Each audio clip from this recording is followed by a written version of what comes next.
Turn on your television set. Find out what's happening in the real world. And they'll take you one by one, and no one will hear you scream. No one will hear you scream! All right.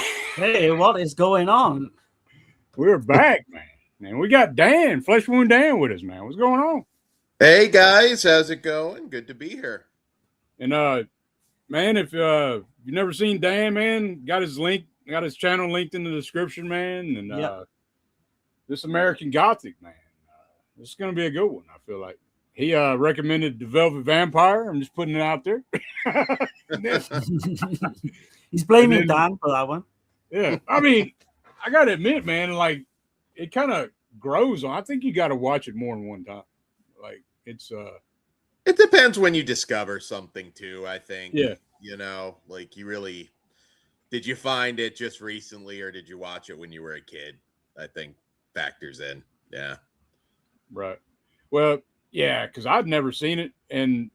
But when the first watch, this, like, right now, man, watched it on Tubi. It was fucking horrible, dude. I was like, what the fuck, dude? I can't see shit what's going on. And it's campy, but, you know, we'll get into it. But we got The Velvet Vampire from 1971, right?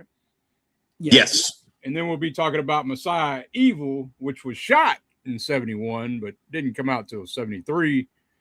And then The Witch Who Came from the Sea, man, 1976. So some bangers, man, I think, you know. I definitely think so. Even The Velvet Vampire, you know, I'm not going to lie. The first time I watched it early on in the week, I was pretty down on it. I did watch it again, and it went up a little bit in my estimation. And it's definitely got a lot of, like, talking points and what have you. I think this is going to be a fun show, yeah.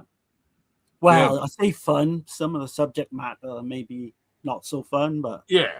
I mean, we got 3 completely different films, man.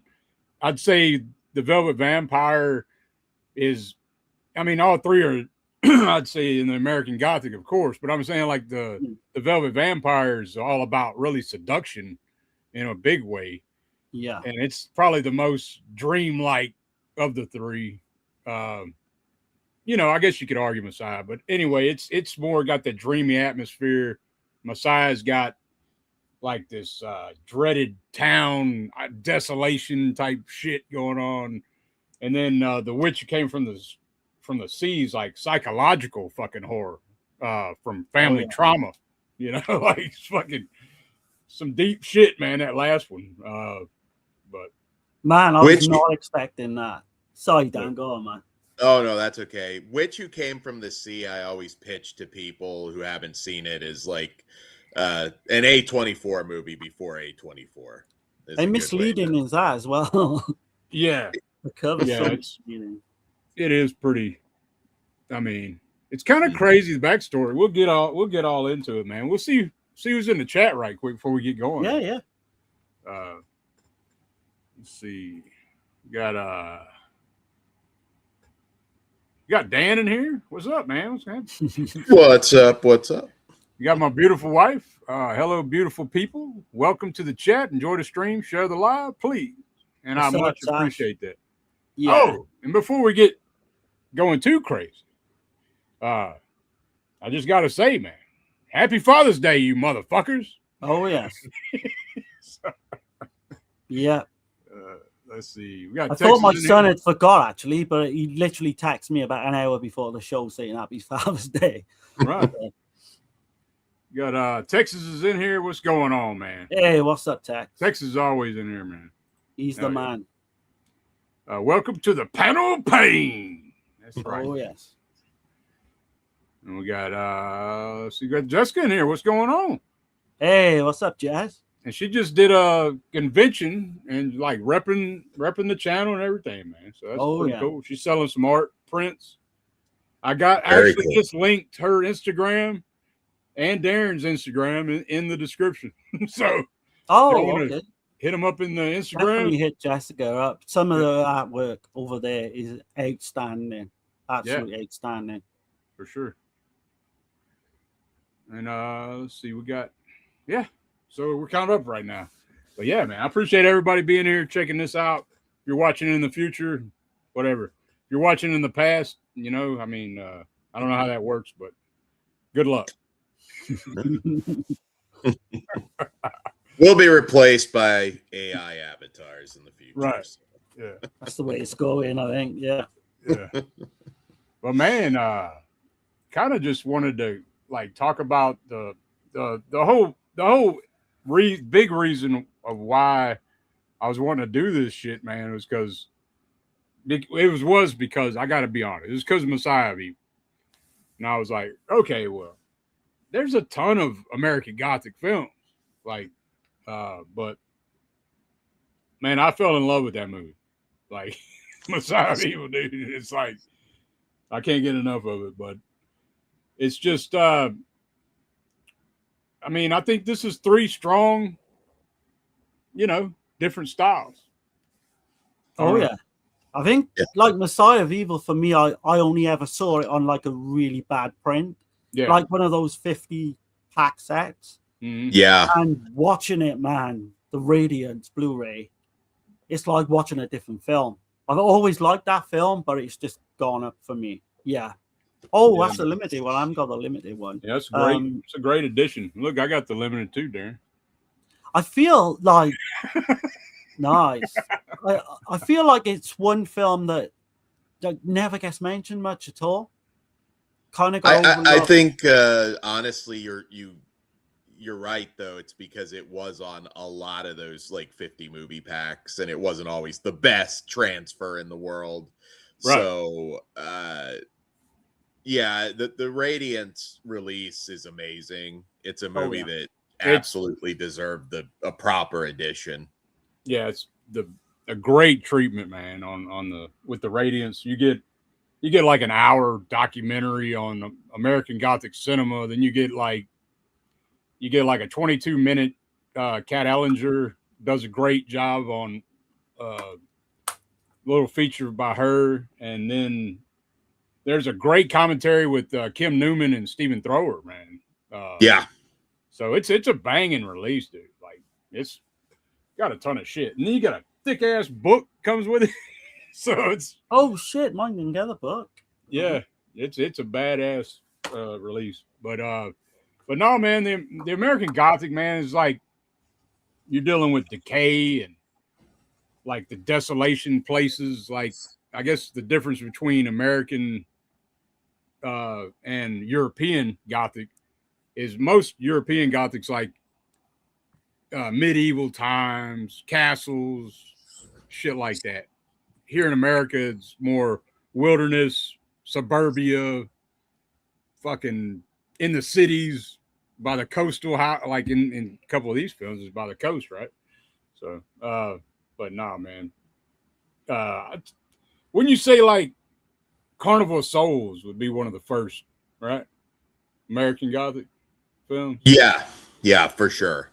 Another thing that's on like a lot of sets, so a lot of people are familiar with the movie. But Messiah of Evil was a weird one because I don't think it was ever truly public domain, so we probably all owned unofficial bootlegs of it on a lot of those 50 movie packs. I think I owned this movie on DVD maybe 6 or 7 different ways at one point. Damn. Yeah. I mean, that film as well, without jumping the gun, like, it's so much, if you probably put it up against, like, Night of the Living Dead. Well, yeah. You know what I mean? And people probably compare the two, and you can't really compare anything to Night of the Living Dead because it is what it is. But Messiah of Evil, man, I can't wait to talk about that one. Such a good film. But we're going to go ahead and get into the Velvet Vampire, man. And I got a clip so people can kind of check this out. I wouldn't recommend watching this shit on Tubi. It's just a bad transfer, man. Like, it's real bad. And I watched it on Shudder. It was a lot better, man. A lot better experience. So here we go. I got a little clip, and here we go.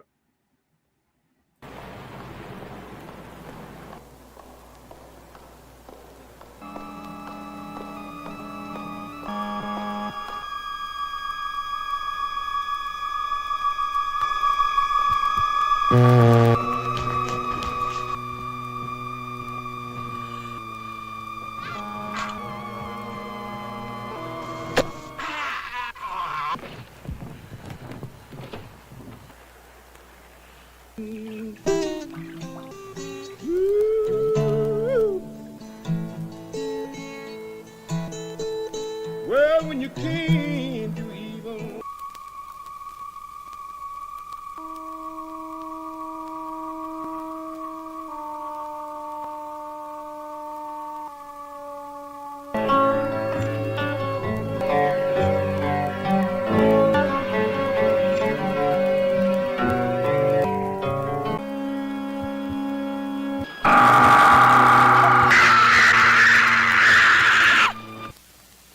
I don't get the feeling that Juan is someone to trust. Good night, sir.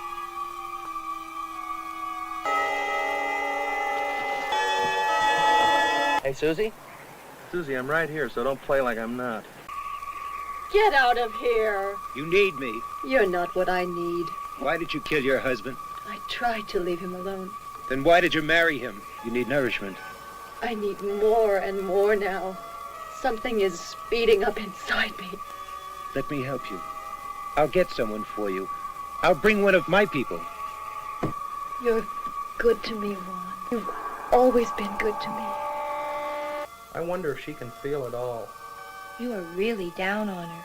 You know, the first night we met, It's from a cat. and then last night, You ate raw meat yesterday. What about last night? nothing. As soon as the car's ready, we split.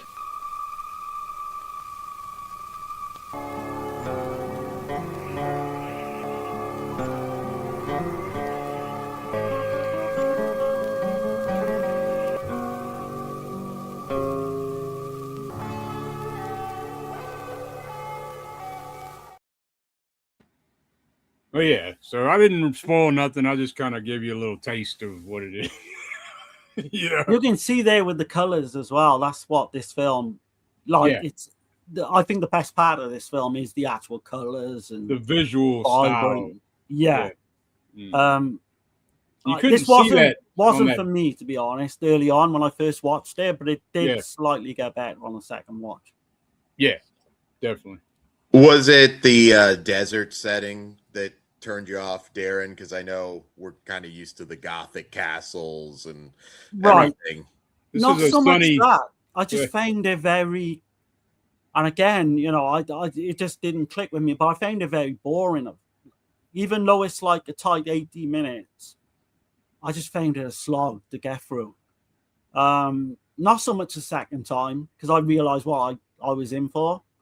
Yeah, But would you call it, is it a satire, would you say? It's got, it's definitely got some camp to it, but I think yeah. I think it's got like some auteur type shit going on too. Like it's crazy because it's like I think the backstory on Stephanie Rothman. I don't know as much as you know, Dan, but like you brought it up, so I'll just say what I know and then I'll let you have it. But I think she was just trying to push her films out through exploitation cinema, and she didn't really want to do exploitation, right? She just wanted to. She wanted to get her. She wanted something higher, but she knew that this was a way to do it. From what I gathered, but I could be wrong. Yeah, no, she so like Corman was known for female directors. In fact, he was one of the first to really truly embrace that. And Stephanie Rothman was coming off a really big drive-in hit. She did a film called Student Nurses for Corman, and that was a really big hit at the drive-in. So she ended up basically there was another movie. There was a massive hit at the same time, Harry Kumel's Daughters of Darkness, which I'm sure you're both very familiar with. Daughters of Darkness was a massive hit.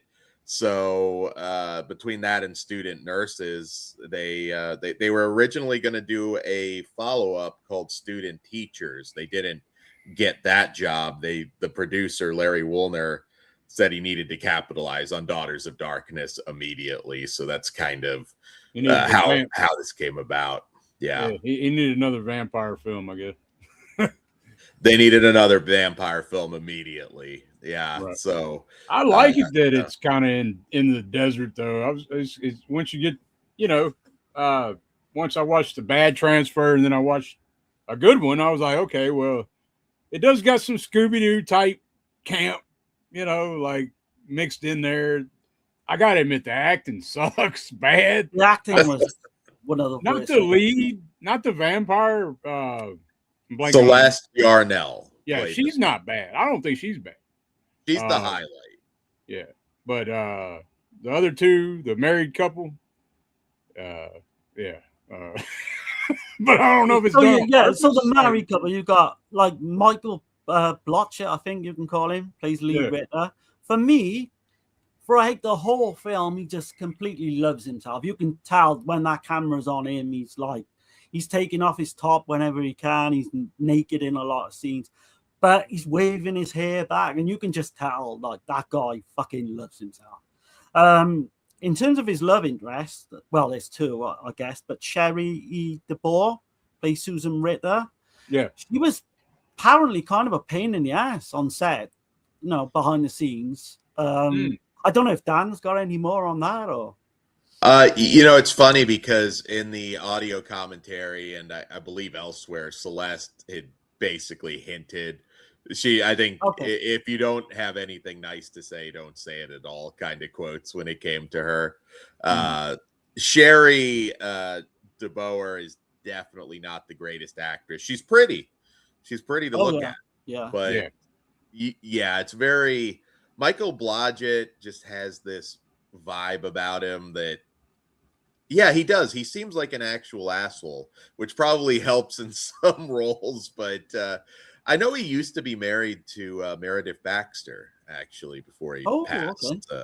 So he's got an interesting life story. Done some big movies. Texas, in fact, is mentioning Beyond the Valley of the Dolls. But, yeah, he's off in this. This is really the Celeste show. She's gorgeous.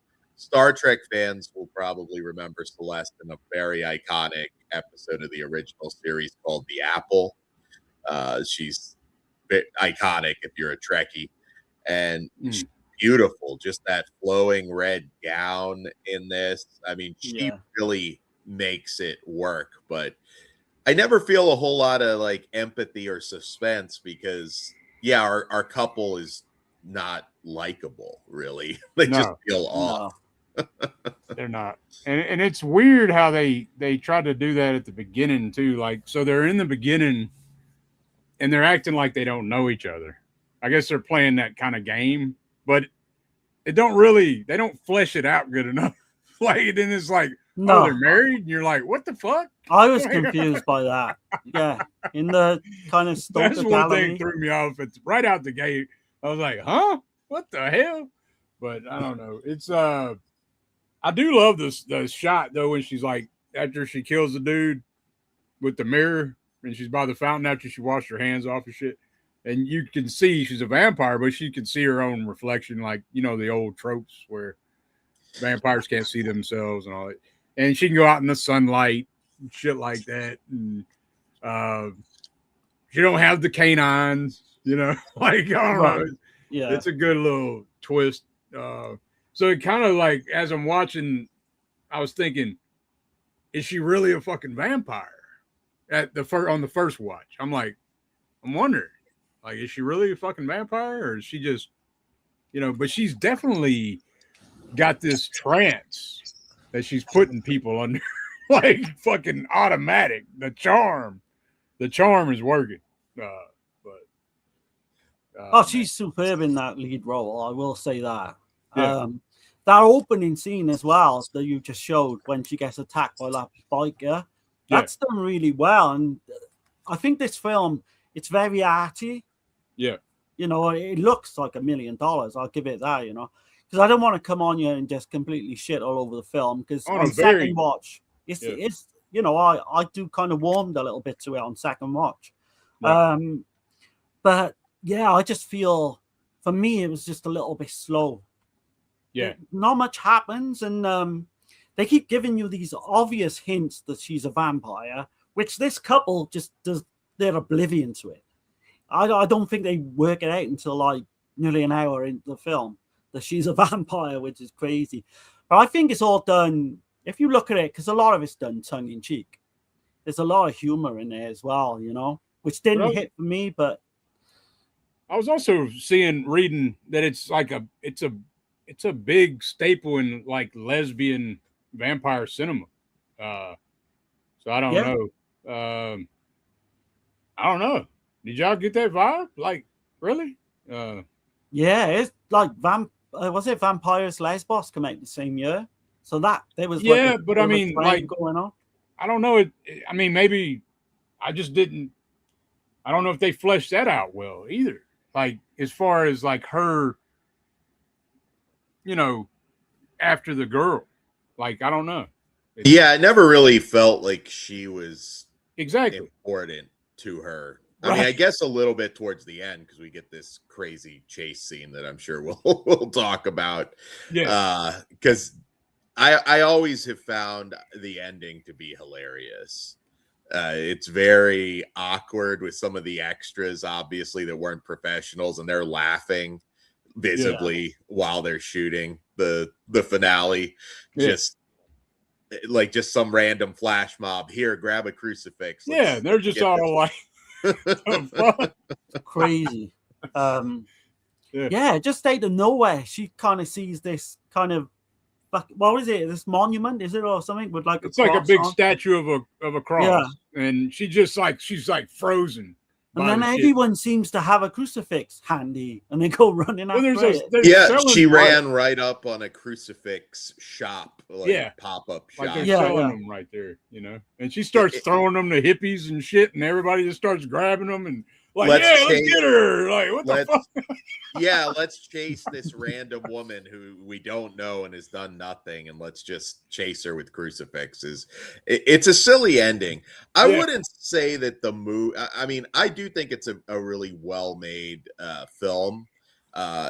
Again, this Blu-ray of it, I believe, is pretty long sold out. You can get it on the DVD pack.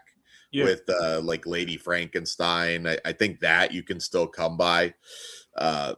It is one like you kind of have to watch it in a decent quality to get the full effect, because that desert photography, I've always been fond of it. It's not an elite level vampire film, and I think when you look at this time, there were some bangers.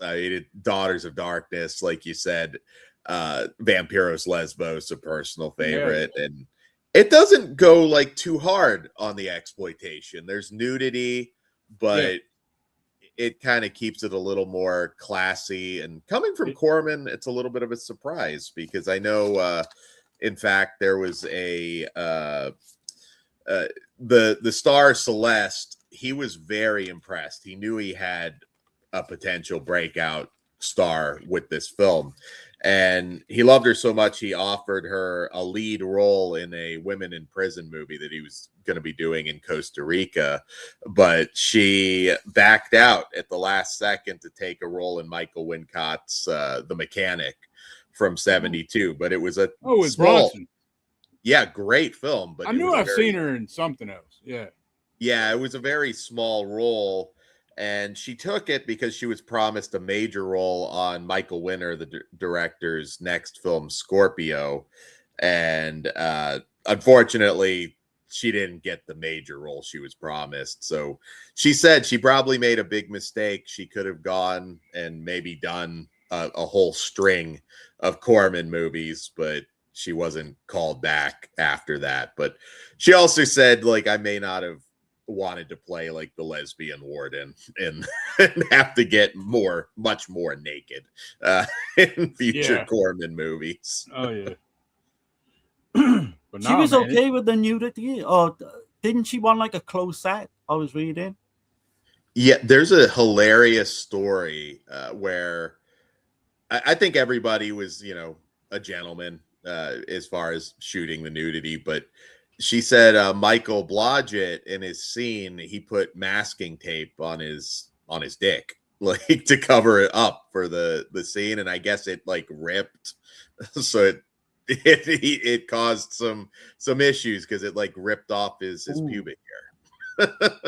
So I can that see was that. You're playing alongside a beautiful woman like that. You want to kind of tape things down a little bit. What do y'all think about the alternate title of this, Cemetery Girl?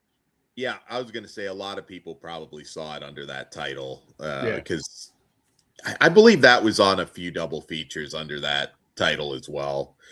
I kind of don't know. prefer that, actually, because the Velvet Vampire is telling you straight away what it is, you know, whereas that's kind of misleading, you know, makes you think a bit more. Yeah, I agree. I think Cemetery Girls does kind of keep it open because it's not a traditional vampire story at this time, and we got a lot of like Western and desert themed vampire stuff later, but that was unusual for 71 to really take it out of that traditional, you know, castle and, you know, all the Gothic trappings out of UK based vampire movies.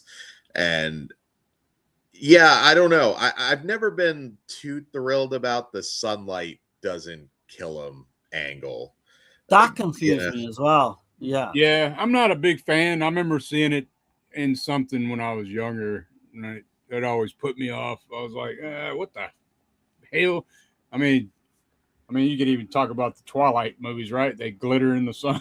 All that shit. There's no curse. I mean, that's my thing. Like, I don't want to watch a vampire movie or something like that and think like, oh, it would be cool to be that. Like, you got to establish that this is an awful thing to be.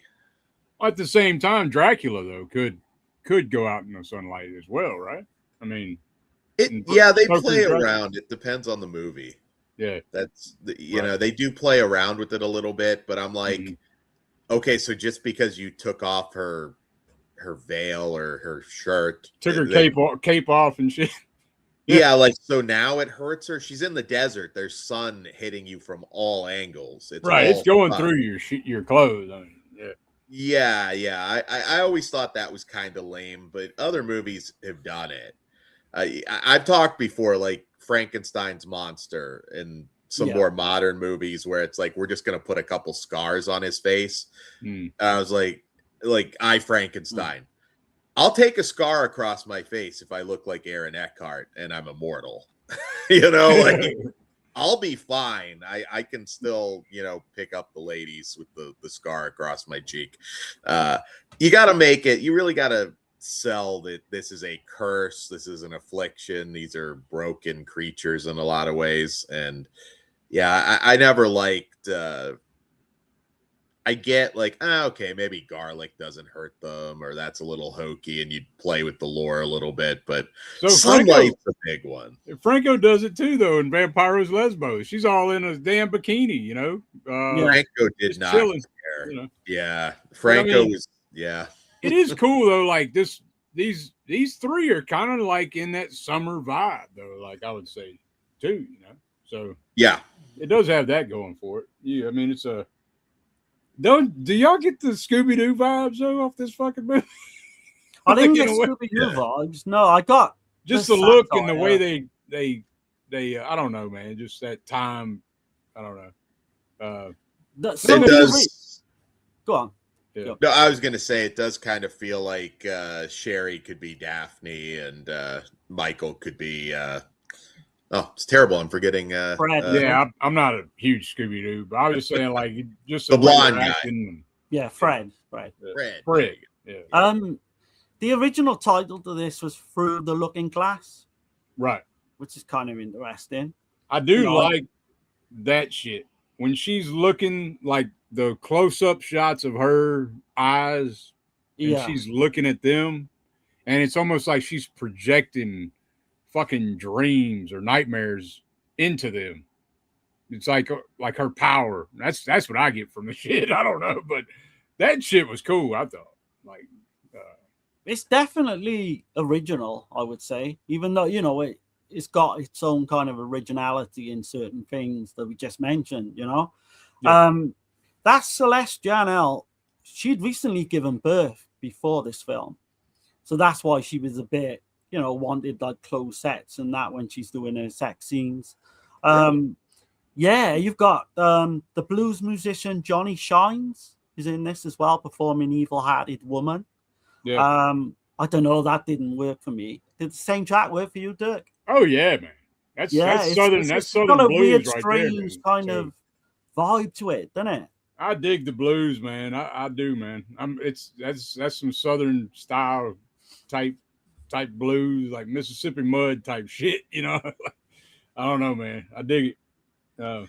Which is interesting too, because I mean it's California, but I do think that music adds quite a bit. It's setting you up, making you kind of almost feel like, what is this a New Orleans tale? Because but no, it did help.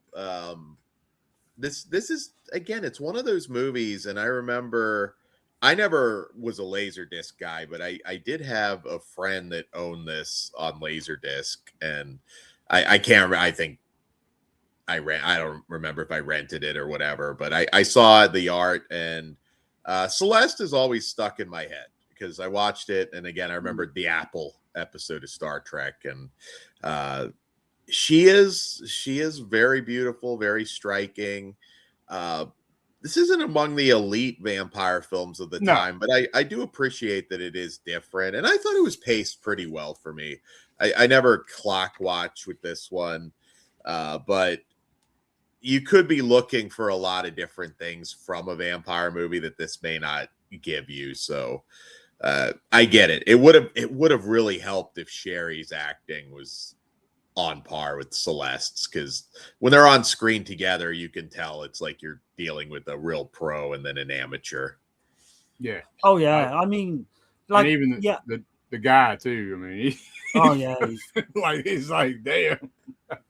You know what I will say is the plus points of the film is definitely like those dream sequences, you know, and they do a very like original thing where they're both dreaming the same thing at the same time, but he's seeing it slightly different to her.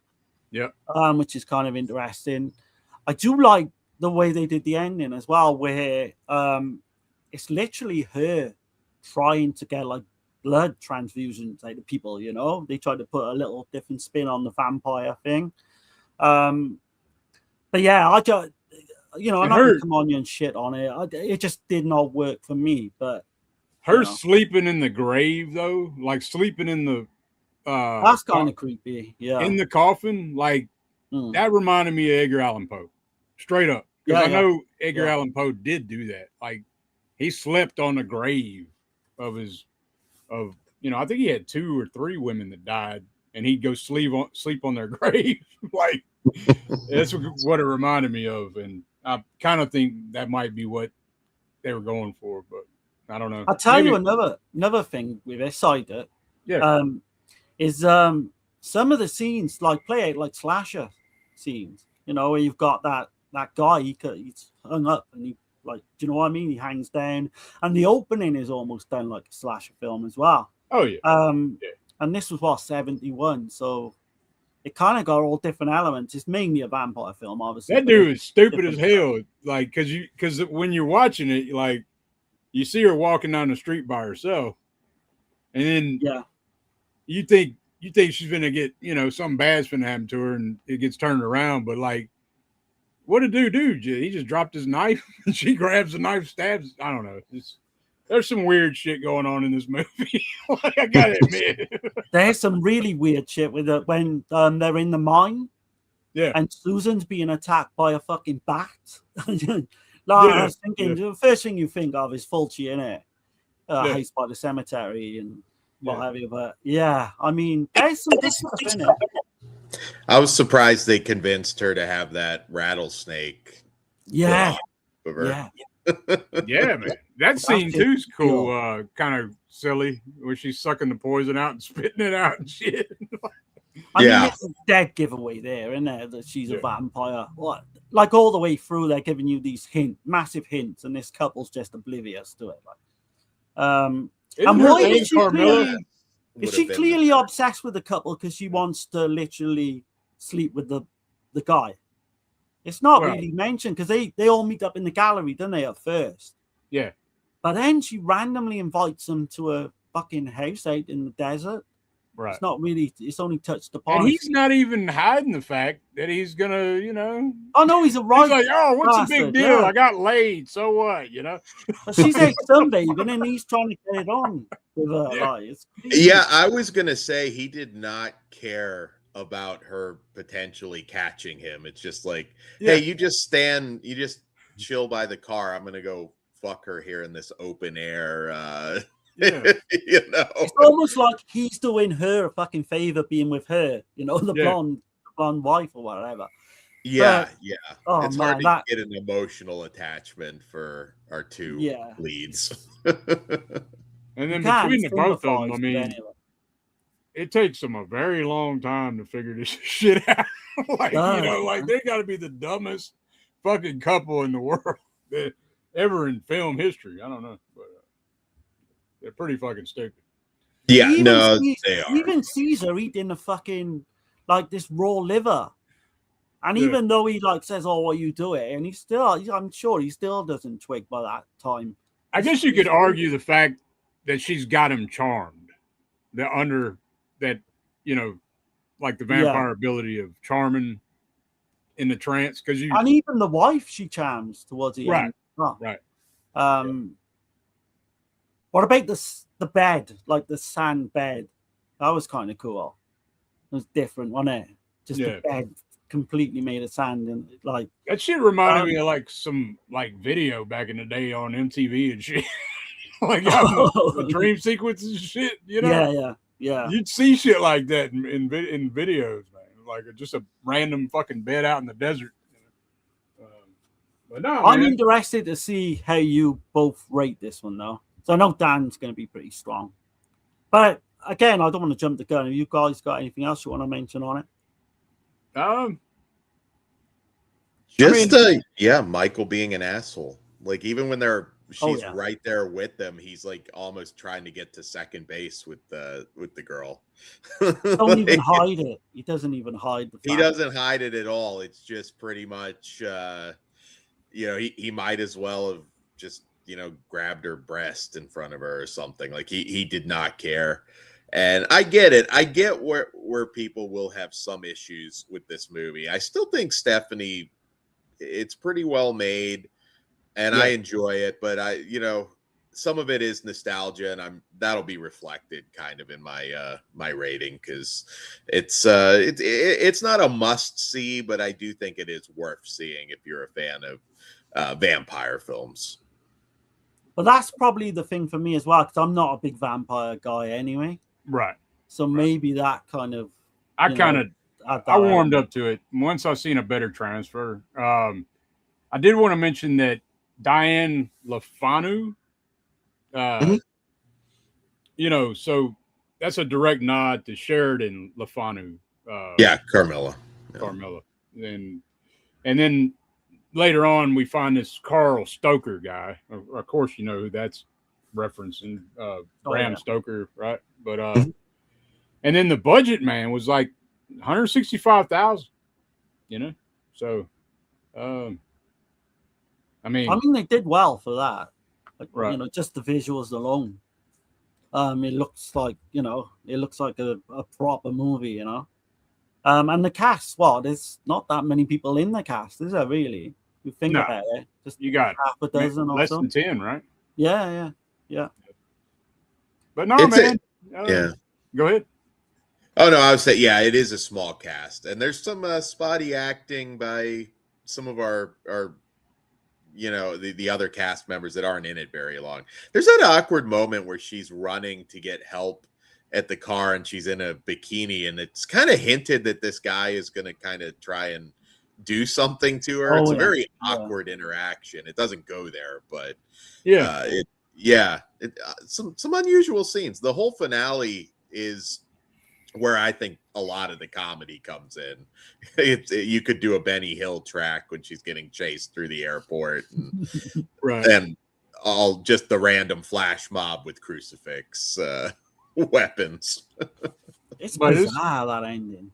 I mean, this couple just lands in this dreamlike, surreal fucking trap in the desert, and the gas station dude, right? Is he working with her? That's kind of the vibe I got too. So yeah, he's like when he's giving her a lift, like that Susan towards the end of the bus station. That's what I got a vibe as well. I was thinking, yeah, does he know?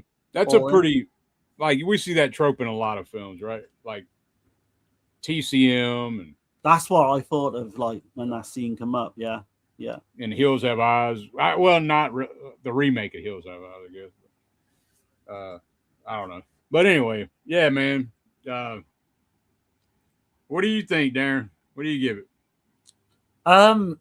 So originally I was really low. I was like a fucking 2 out of 10. Oh shit. But I went back obviously to do notes and what have you, and it did go up. It's like I wouldn't say it's a film I like.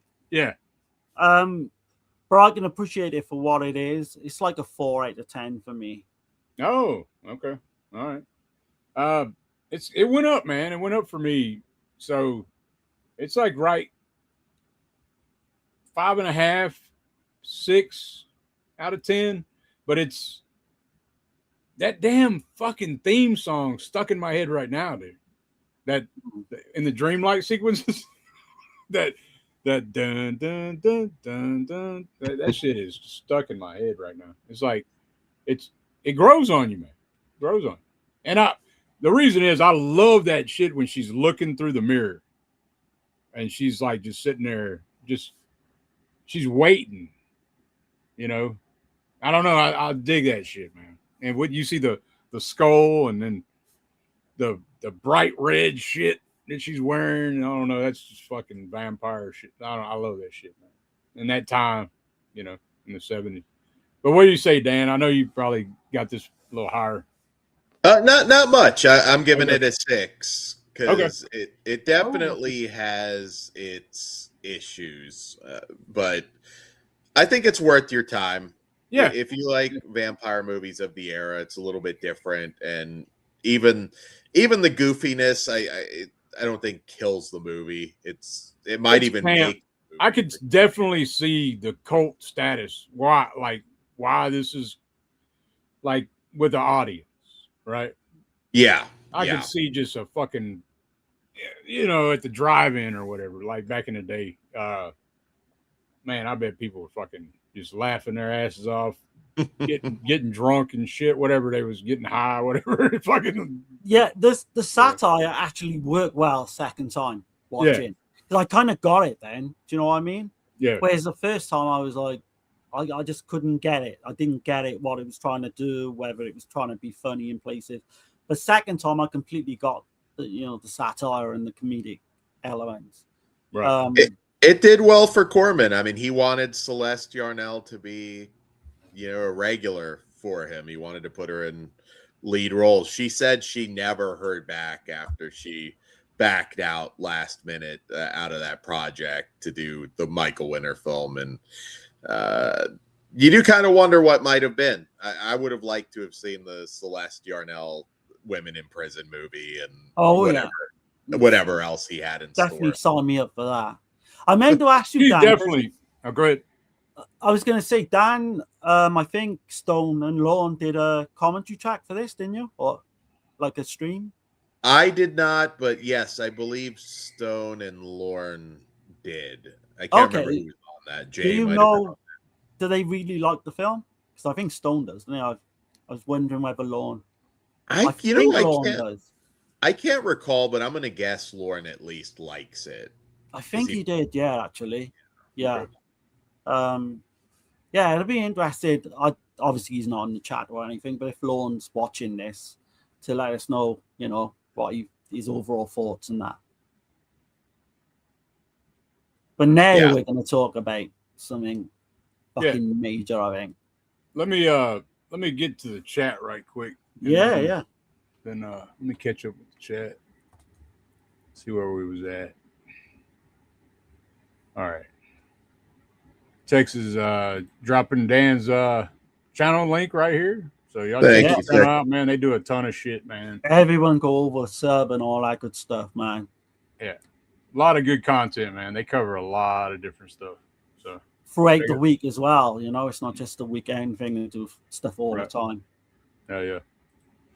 And Texas says Darren's Evil Messiah. Yeah. Yep. Let's see. Let's see. Got connected in here. What's going on, man? Hey, what's up, man? Stephen Thrower. Yeah, man. Still need to ask him to come on. It's gonna happen one day. Yeah. I mean, that'd be cool, man. I hope he don't, flip you off or whatever. Tell you to fuck off. That's my fucking worry. Asking him, to be honest. But... Yeah. We got Alan Man in here. He says, "Hey, y'all, look forward to catching replay tonight." Cool, man. Hey, what's up, Appreciate man? you.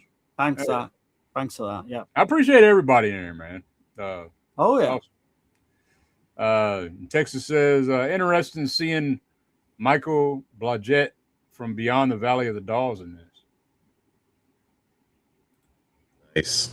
Yeah, no, he actually too, he was a writer. He wrote he did the screenplay for Hero and the Terror, some Chuck Norris stuff. He went on to have success outside of acting, which I don't think was his strong suit. Right. I was about to say it's probably for the best. Yeah. I mean, I guess he's he's eye candy, isn't he, for the women, I guess. He's got that kind of aspect, and he did actually star in that film as well. Was it Hero and the Terror? Yeah. It was Hero and the Terror, yeah. He has a punchable face, and that works in certain roles. He definitely does. Here, I was just like, I feel like at some point I should be rooting for him, and I never was. Never rooting for him. How are you rooting for that dude? What a piece of shit. Plus, the couple, the married couple as well, have got two major roles in this film. So it would help if they could fucking act, and they just can't. Do you know what I mean? But Texas says, I was told he was a weird dude. Okay. I can believe it.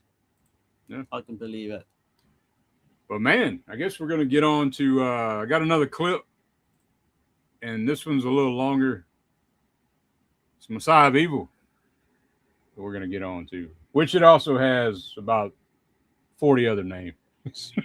Yeah, a lot of names. But here we go. Hello there. Fill her up? $2. No knock. Yes, sir.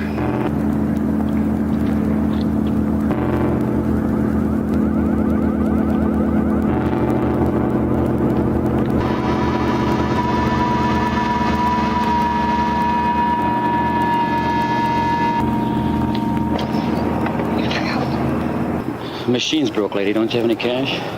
Well, no, but this is... That's all right. Forget it. Oh. Get out!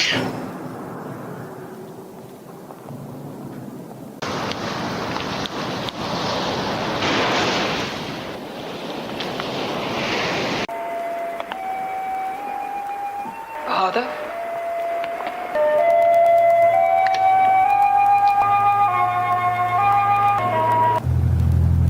I'm as old as the hills. Mama delivered me herself. She took me from between her legs. Bloody little mess. Just about to feed me to the chickens. And Daddy said, maybe we could use a boy, Lottie. That's how I came into the world. Hard to remember back on things, but I remember the red moonlight Daddy told me about only once. Mama gave him a bad look when he talked about it. He was only a boy himself then. He called it the blood moon. He said that was the night that he lost religion. Men could do horrible things, like animals. 100 years ago, the moon started turning red up in the sky and things began to happen. Well, the people started bleeding out of control. They found children eating raw meat. Yuck! This stuff is shitty tasting. You're not supposed to eat the fuzz.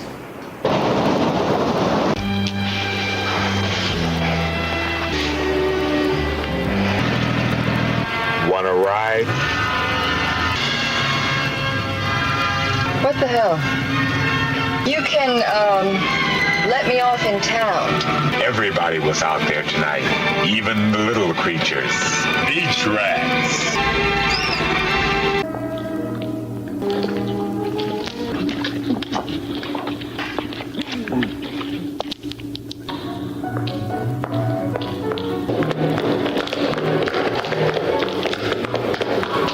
I remember my father saying that you're about to awaken when you dream that you're dreaming.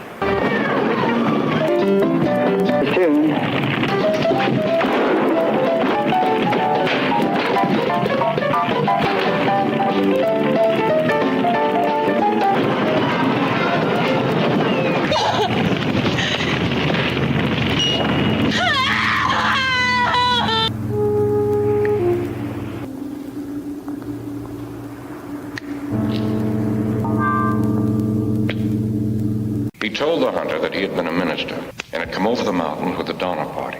He passed that horrible winter with them and saw men commit hideous acts. He said that he himself had eaten human flesh, but had survived because he had faith in a new master. The hunter didn't understand when the dark stranger said he was spreading this new religion.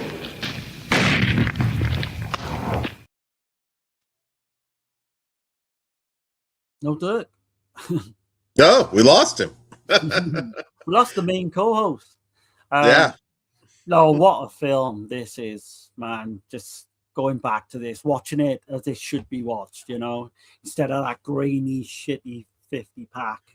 I gotta be honest, this one, out of the three, and I do like something happened. Yeah, you went off. You went off for a bit. Did it play the whole thing? It did. Yeah, yeah, Okay, the clip and all. I don't know what happened, man. Like it fucking booted me out. I was like, what the fuck? Oh shit. StreamYard, dude. Yeah. Always causing some kind of better get your shit together, son. I'm gonna have to find another provider. I was gonna say, I think they know. It's like they just raise the rates and the quality goes to shit. But okay, I'm just glad the whole thing played because I thought like, oh shit, man. Yeah, I just figured you closed the wrong window. I do it all the time. Nah, man, it's kicked me out of there. But yeah, this is the one I got. Is the same thing Dan's got. I think you showed it already. Right? I think I got the Steam edition, but not the special edition. Not the nice extras with the thick. No, don't rub it in. The whole box, Darren. I'll keep a lookout for it though on eBay. Right. Yeah, it to kick this one off, I mean, you could say it's maybe the best incomplete film ever made, because we'll get into I'm sure some of those issues, because it actually probably helped it. It probably did in a weird sort of way. I mean, we'll dive into the plot, but there are things hinted at that they never fully explore in the ending. I mean, he's coming back. Yeah, he's coming back, but he never comes back exactly. So but it still works. Like, it doesn't hurt the movie. No. And I've heard people say that this is boring. It's a slog to get through. And I'm just like, it's a slow burn, but there's enough visual storytelling, man. Like, you know, I know we live in a society of fucking people scrolling through their phones, looking at TikTok and all that shit.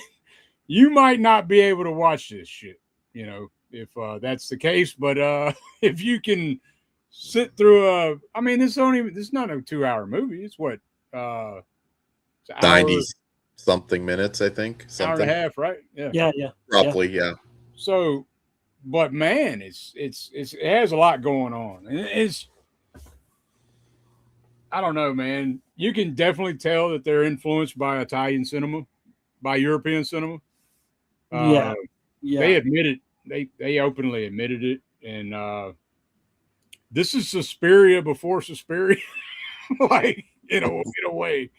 Very Lovecraftian, man. Like, there's not a lot of, I know a lot of people will say Lovecraft films and stuff like, I think this one kind of nails it, man, in a weird way. I've heard people say this is a zombie film, but they're zombie-like.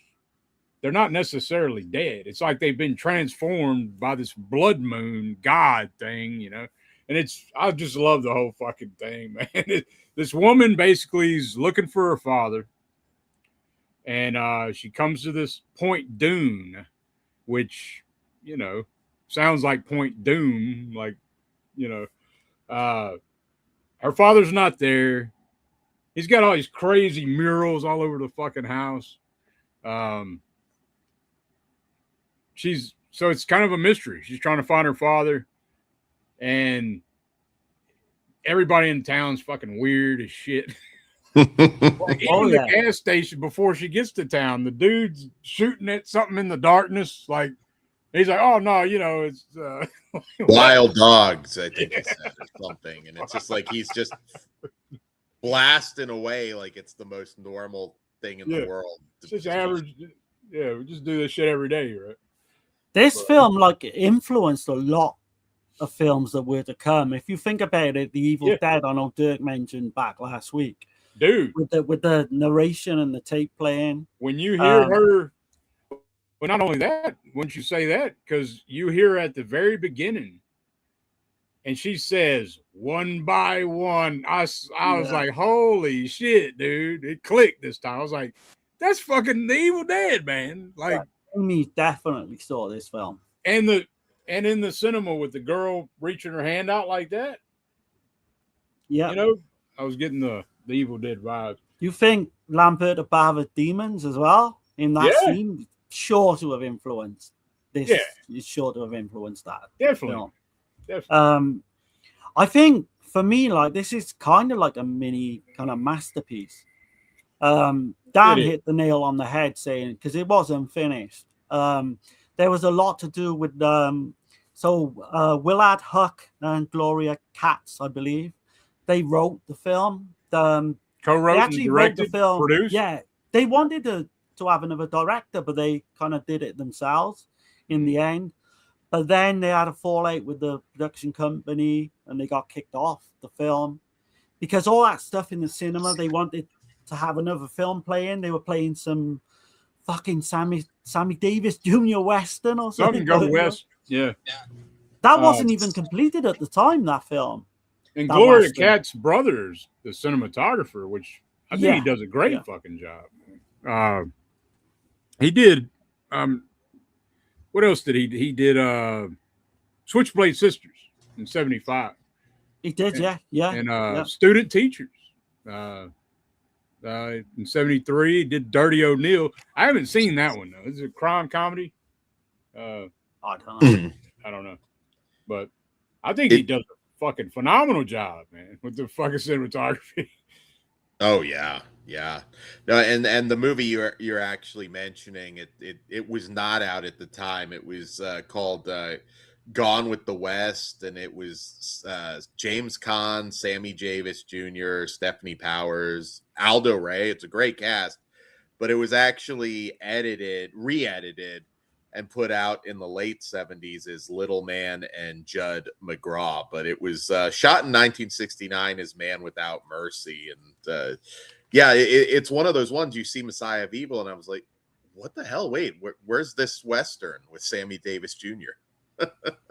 Right. But yeah, it had an unusual shelf life. And I guess I won't spoil the whole film. That's why in the clips, I just kind of pulled back a little bit, but of course, the set pieces in here, man, in the grocery store. I mean, that predates Dawn of the Dead, right? Oh, yeah. I'm sure Dawn of the Dead was like the mall, the whole mall. You think Romero was influenced by this film? I know that this 100%, film, yeah. One of the titles was Return of the Living Dead, and fucking, it was like, nope, you ain't doing that shit, and There was a big did. lawsuit. Yeah, there was a big lawsuit over that with George Romero. And there's loads of different titles to this as well. And Dead People was one. The Second Coming. It was shot is that, which definitely makes sense, but he never comes. So there's that's a big kind of issue with it. But that's they disturbing though, right? You got all these different people at the beach, and they got like these campfires, these fires burning. They're all looking at the fucking moon and shit. It never really tells you, which I like. It doesn't explain everything. Right. Even though we get, that guy, the bum early on in the film, he gives, he says roughly what's going on about this 100-year, kind of legend. but it gives you enough to like make your own mind up as well. It doesn't tell you everything, which I like. And Because also, you don't know like, why they keep congregating on the beach, do you? Even though Right. they're looking up at the moon, they're like, waiting.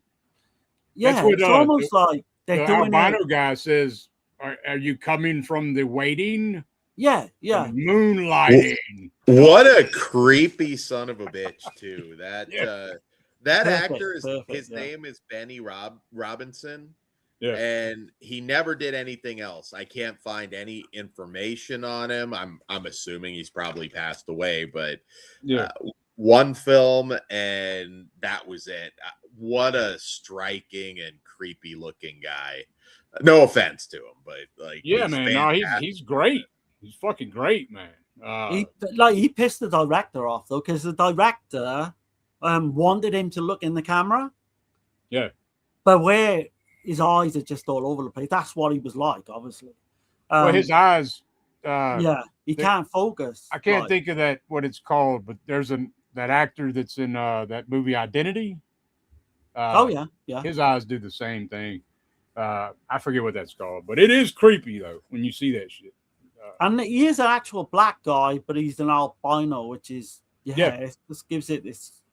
And I could have sworn I actually seen that actor before, but I obviously had with watching this film, and then his image must have just stayed in my mind, because I was like Dan. I was like looking to think, oh, what else has he been in? And there's nothing. Right. You might be thinking of End of Days. There's a similar looking albino character. Oh, okay. It's not him, obviously, but yeah. Was he say $2? No, not.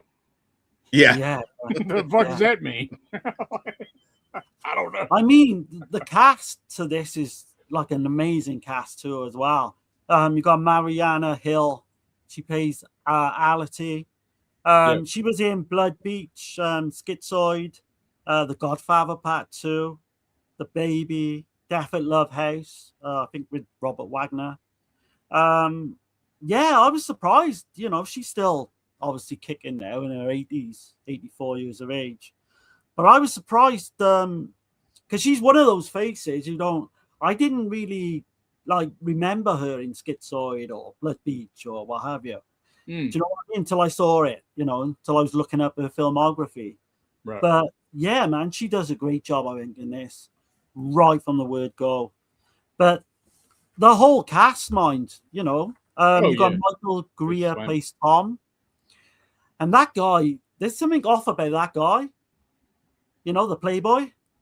And I was reading up on him, and he's actually, at the time, he was a female impersonator. And I kind of got it then. Yeah, I kind of realized then. Because he does kind of, for a Playboy, he does kind of seem kind of feminine a little bit. Yeah. I thought maybe he might be gay and all that, but, No, they said he was gay. They said he was openly. There you go. No, they said I was watching the special features. I think they said he was an openly gay actor, and there wasn't many that were out like that. Yeah. So Stephen Thrower actually tried to get hold of him for an interview. I was reading in Nightmare USA, and the guy just didn't want nothing. Like, he had a job to talk over the phone. He just didn't want to know.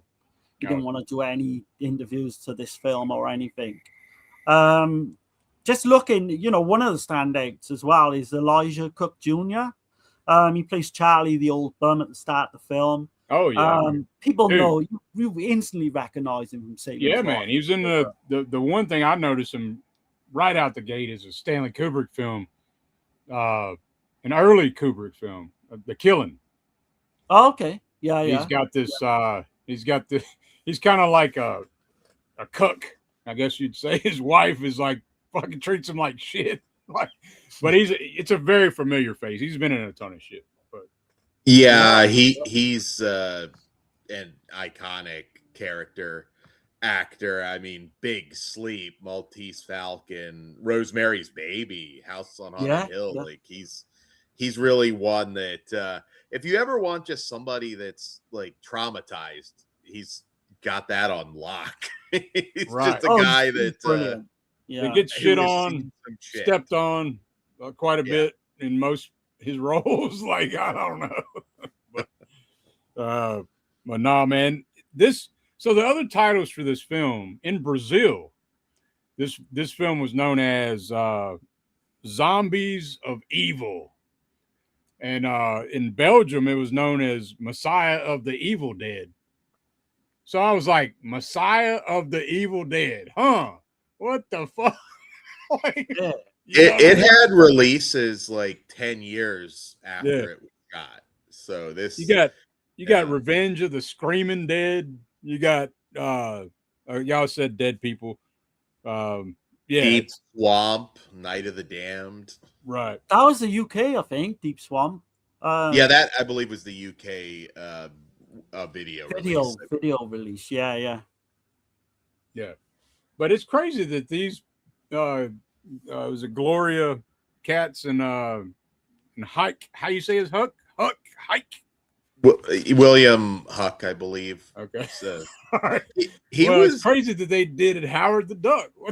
In '86, right? Yeah. They did not kill their career or something.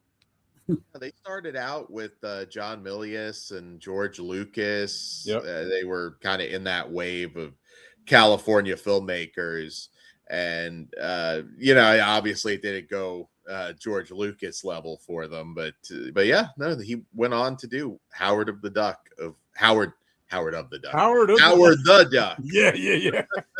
But American Graffiti, that would have been their biggest, right? Right. Mm-hmm. Yeah. That was same year success. Yeah. I think, you say, they made this to try and pass it on, just purely for, to make money and pass it on to another director. Right. But did you notice? Do you know when you said about the influence from Italian films? Yeah. So I think it went the other way as well, because there's a scene with her father with the paint. Oh yeah. I'm getting vibes from fucking Stendhal Syndrome with Asia Argento. Oh yeah. You can see that. 100%. I can see Argento. You can see that for sure. Yeah. And I'm curious. I haven't seen it, but I'm curious to see their other film, Radioland Murders. I haven't seen it. I've heard of that one. I've heard of that. Yeah. Okay. I don't know nothing about it, but I definitely give it a go for sure, man. And I love how this film's ambiguous as hell too. It is, because is all this really happening, or is she just out of her fucking mind somewhere in a psych ward? Like you could choose your own adventure with this movie, and like I said, I mean, it's wild when you think that this film was taken from them. You have to actually give credit to the other editors. You wouldn't have the same movie. The editing. It might have worked out over just having an ending where he comes and he's defeated or he kills everybody. I think just leaving it in that ambiguity and that just it's scarier. It's scarier because this is one of those films that just draws you in. It's the worst thing for people to discover now, like you said, when they're playing with their phones, because you will not get the full effect. No, definitely not. Yeah. For a movie like this that's just all atmosphere, you lose so much not turning the lights off and not having any other distractions. And I think in a lot of ways this is a masterpiece. It is. I really do. Yeah. It is for sure. And I was wondering what y'all thought, man, because I've heard people say that the score don't work for them, but it works for me, dude. I love the score and I love the silence and then the wind and the crashing of the waves. That fucking shit, man. That was done on purpose. Yeah. You become absorbed by the film almost. Like, it's kind of crazy. It's an electronic score by, I believe his name was Philin Bishop. He only did 2 other movies, The Severed Arm and Kiss of the Tarantula, which the latter was also like found on a lot of these different sets. I'm sure it's been on sets with Messiah of Evil and Deep Red and much lesser quality. But yeah, it does. It really adds a lot. And all these side actors were very good in this. Yeah. Versus, we were talking about Velvet Vampire before, where a lot of the acting is not so great from our side actors, but the the scene when they're in the Ralph's, or when she's entering the Ralph's grocery store, sees them eating the raw meat out of the deli. And he's crazy. Before she goes in there, she's like, hey, trying to track the I guess that's a woman trying to track her down. Hey, she looks dead at her and just keeps walking. And you're like, what? But then these like crazy wide angle shots, man. Man, sorry, I didn't mean to cut you off. Oh, no worries. Like it really is. It does kind of feel like you're playing Silent Hill or something. Like it's something that I really hope that horror fans, younger horror fans that maybe haven't dove into a lot of this stuff, will check this out, because it's really on par with any of these video games you play, which I know I'm not a gamer, but I know they're very involved in the moods there. That's why I reference Silent Hill. She's going there to figure out this mystery about her dad, and everything. There's never a moment where you feel safe in this movie. No. Everything's sinister, from the paintings on the wall to the person walking down the street. It's just everything is ajar, so to speak. Definitely, man. Especially those paintings, like it's like a bunch of old men murals. They're creepy as shit. Like people are like watching you. Yeah, you see like the one chick's she's trying to sleep, and she keeps having to turn like to different walls, and it's like she just keeps feeling like she's being watched and shit. But sorry, Darren, what you saying? No, you could. So the actual scene that's first on this film, on this release. So you got this man who's seemingly running away from something. And he encounters this girl who ends up slitting his throat. That's not on every cut that I've seen. There's I'm sure the first cut I've seen of the film doesn't have that. So I don't know whether they shot that later, maybe, or. That's Walter Hill, by the way. Walter Hill, director. Yeah.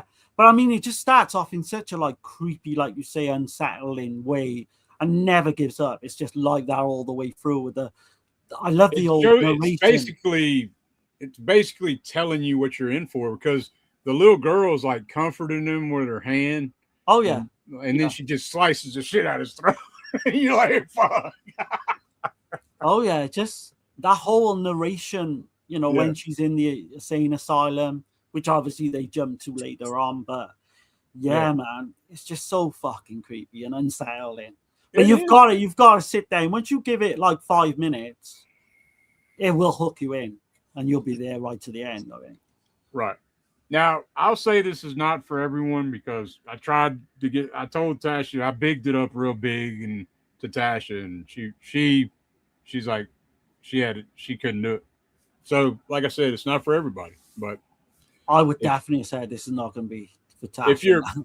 If you're a fan of 70s cinema, cult exploitation, I mean, this is a high watermark, I'd say. This one is. Oh yeah. Another Southern California classic. Deathmaster was another one, or well, not on par with Messiah of Evil, but there was some good stuff coming from there, and I like that it doesn't fully establish what these people are. Right. The only real criticism that you could give it is the Dark Stranger never returns. You could say maybe the ending it would be ideal if you still had a little bit of money left to properly end things, but I probably would have gone with a pretty ambiguous ending to this anyways, because I've talked about this a lot lately. You don't want to over explain. Backrooms now, as we're recording this, is a massive hit. The more you explain about the Backrooms, it's going to lose all its power. So I got to thinking though, Dan. So my whole life, I've been being told that the end of the world's coming. Right. Yeah. So what if she is telling the truth, and you know, the Dark Stranger just hadn't came yet. Like, I don't know. Who knows? You know what I mean? It's one of those. It's a thinking man's film, a thinking woman's film. It definitely make you think, man. You could dissect. This movie has some very deep layers to this movie, and I'll also say this is Lynch before Lynch, like in a way. Yeah, the way people talk to each other and shit is fucking weird. I can imagine David Lynch was probably a fan of this movie. Yeah, man. The thing with this one though, as well, so you've got, you know, she's trying to track down her father. He's in this kind of coastal town, almost like the streets are like dead. There's no one around. She's trying to track him down. She ends up falling upon his diary. And some of the fucking creepiest shit is written in that diary that she reads out throughout the whole film, trying to track him down. Great dialogue. Oh, yeah. Yeah. I mean, just all that stuff where, you know, because I don't know, are they zombies, would you say? Or just. I don't think they're zombies. They're zombie-like. They look like Romero zombies, but and I would also say, because I was like, it clicked this time, man. Like, because I watched this like 3 times. This time, City of the Living Dead. Fortune.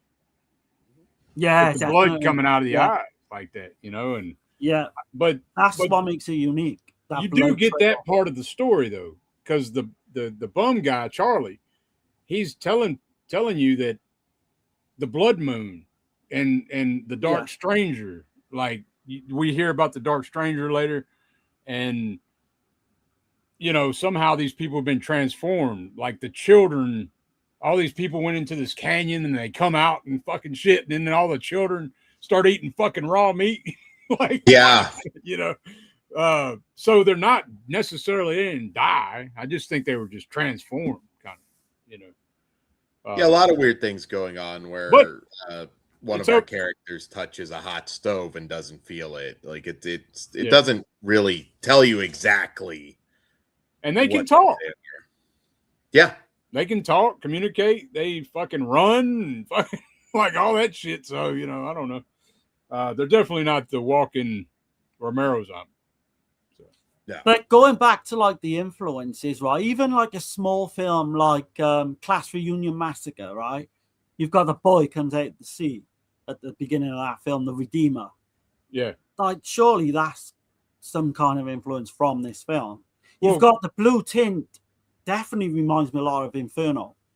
Just the lighting just reminds me of Inferno, you know? But then you could argue Baba, right? So you could say Baba. Yeah, you could Mario say Baba. Blood and Black Lace. Yeah, you could. Because he was on Inferno and shit. But I'm just saying, like, the Lovecraft vibe, because Lovecraft had a lot of shit coming out of the sea too, right? I mean, there's it's not just Lovecraft. There's even back to in the history, like the gods and all, like, which is the next film we get into. Like, so there is something about seaside horror. Yeah, like there's an evil lurking, and when's it coming to the surface type of shit, you know. I always like today.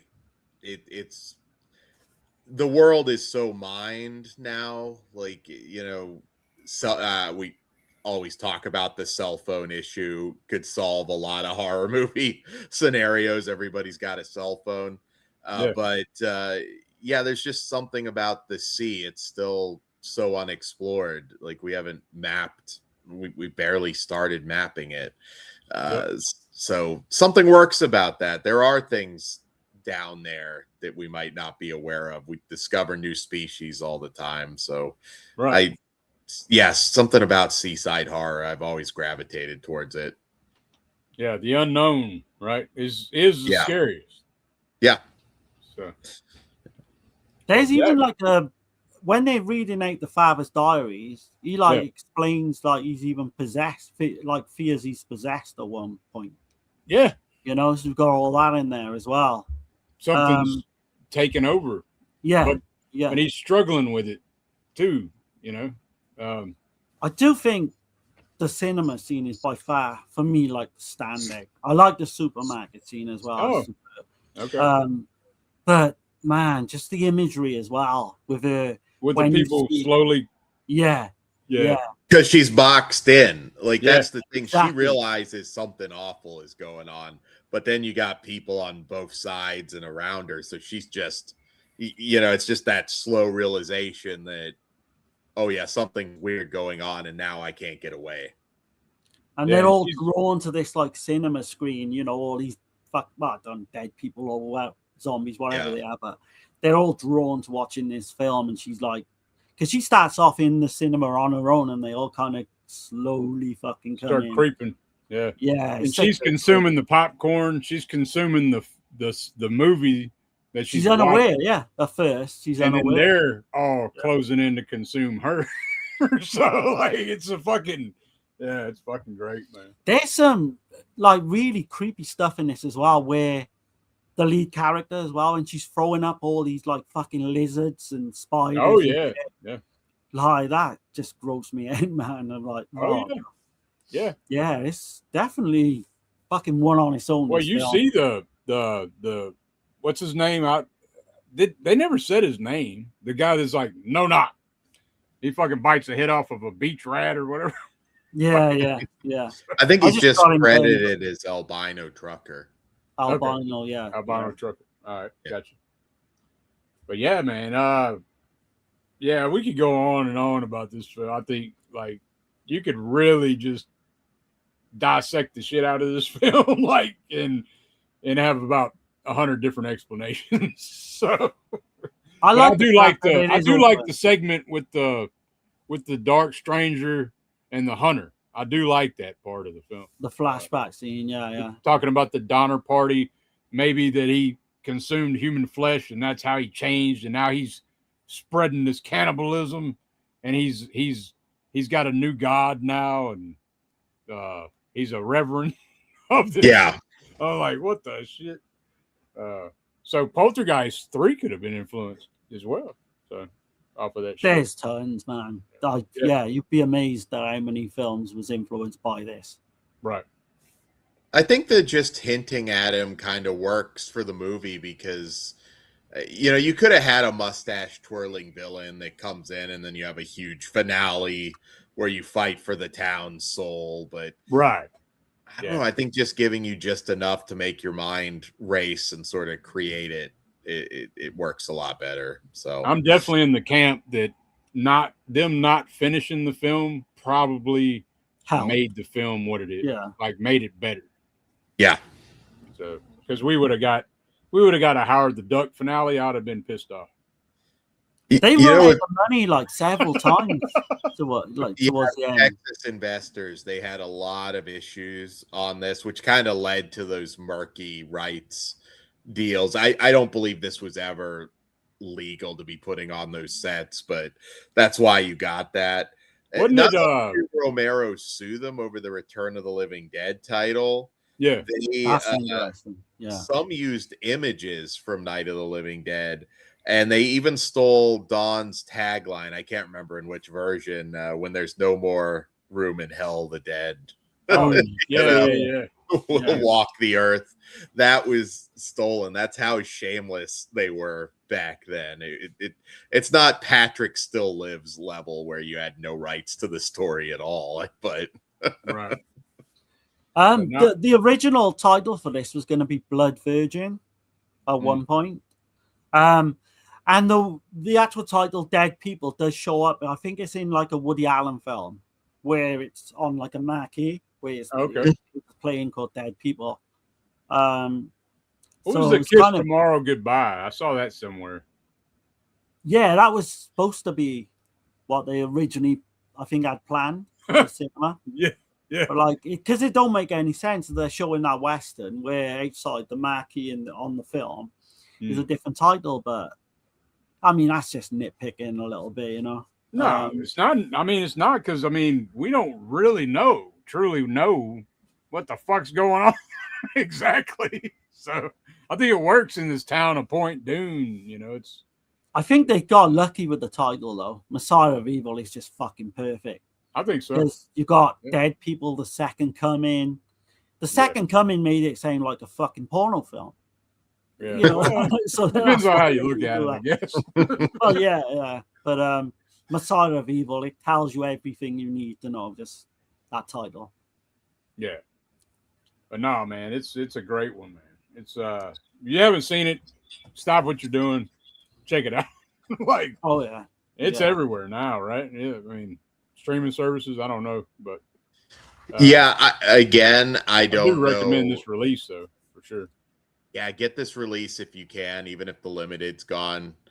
Go ahead and grab it. It definitely belongs in your collection. It's one of the great films, and I don't know if it's ever fully gotten the credit that it deserves, and I don't know if that's just because it was such a troubled production. But look at all these happy accidents that we get with classic horror films, Texas Chainsaw Massacre, and yeah, it comes after. Yeah, there's stuff that was not intended in Night of the Living Dead, which I think is a perfect film. Yeah, so it works. It all came together somehow, some way. This movie's kind of a miracle, and like I said, maybe the best incomplete movie ever made. Oh yeah, I completely agree. And just going back to like the one actress is called Joy Bang. I don't know if that's like, that sounds like a porno fucking name, doesn't it? Like an alias or something. But she was like really religious. You know, that actress was really religious at the time. But that's a weird name, Joy Bang. I know what all that's about. Yeah, I was gonna say. I mean, she is not a porn star, but she does kind of come off that way in the movie. Yeah. Like she might have been doing adult films, but she had a little bit of a run. I believe this was her last movie, but she had TV spots in I know Mission Impossible, Hawaii Five-0. She did a lot of television, and Night of the Cobra Woman is her other. Okay. Are you talking about the blonde, the short hair blonde? Yeah, Joy Bang. Yeah. Joy Bang. Yeah, it's weird saying that name. Yeah, it is. But no, I mean, I don't know. Again, if you guys got any more you want to say. So it was originally supposed to be 100,000 on the budget, and I think it was 80 to 85,000 because the missing money reportedly went into finder's fees and even some new roofs for some of the investors' houses. They're like, oh, we gotta fix our house, so I need that shit back, you know. Yeah. But let's see. Yeah, I mean, I think we've covered everything else, man. It's shot in Technoscope, with the wide 2.35:1 compositions, man, and that's what I'm saying. It really brings that atmosphere of the desolation, like solitude shit. It's pure atmosphere, this film, isn't it? Just pure fucking atmosphere, dread. There's a sense of dread all the way through that never like lets up. Even the ending, you know. I highly recommend this. You know, if you're like a zombie, you know, you like all the old zombies, you know, like the Living Dead.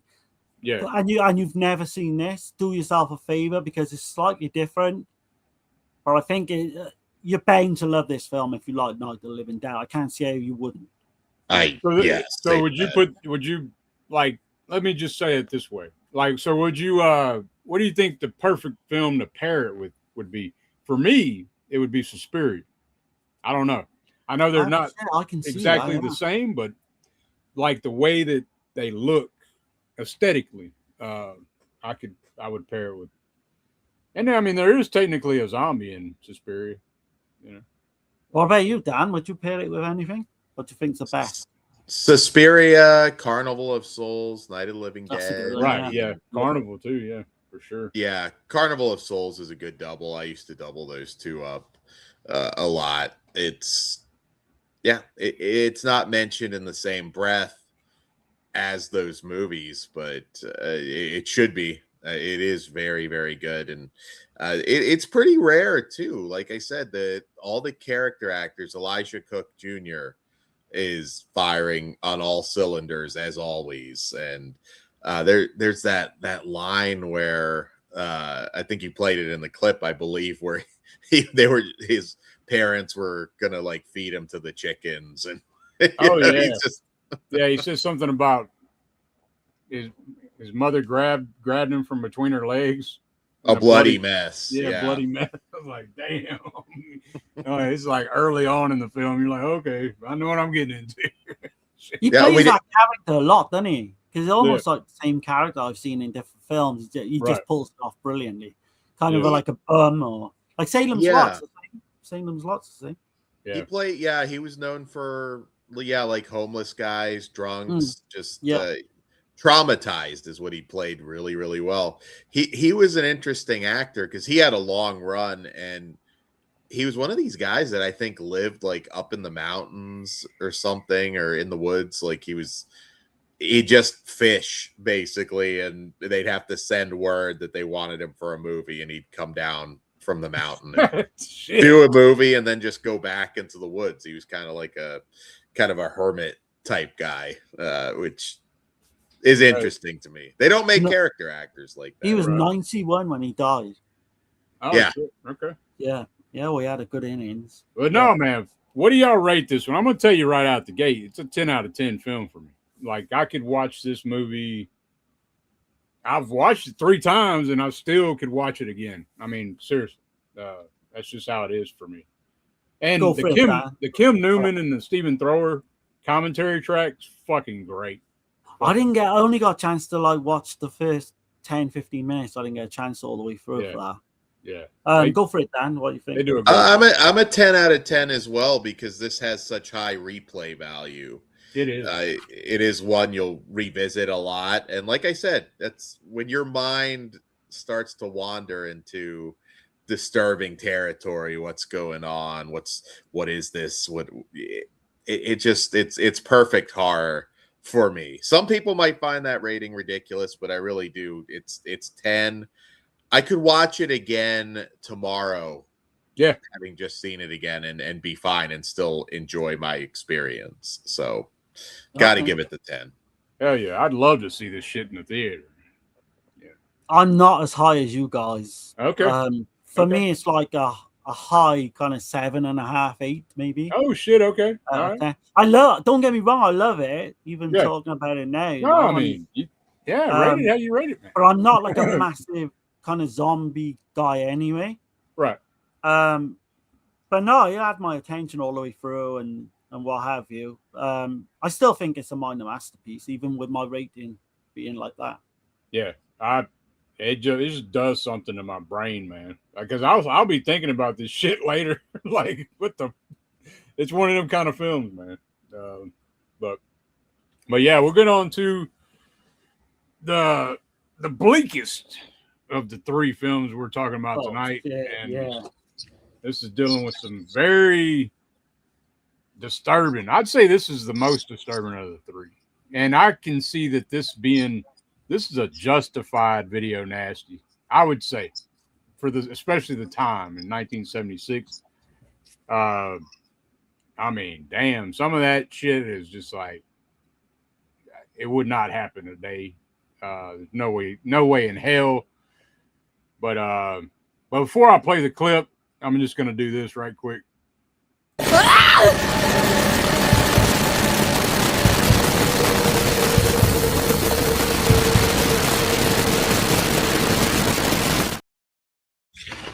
Yeah, gotta do that.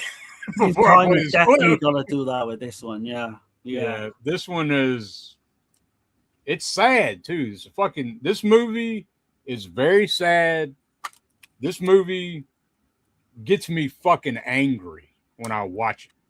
When I'm watching that certain shit, it's one of those films that it really hits some emotions, man. But here we go with the clip, man. Yeah. Those beautiful men, they're dead.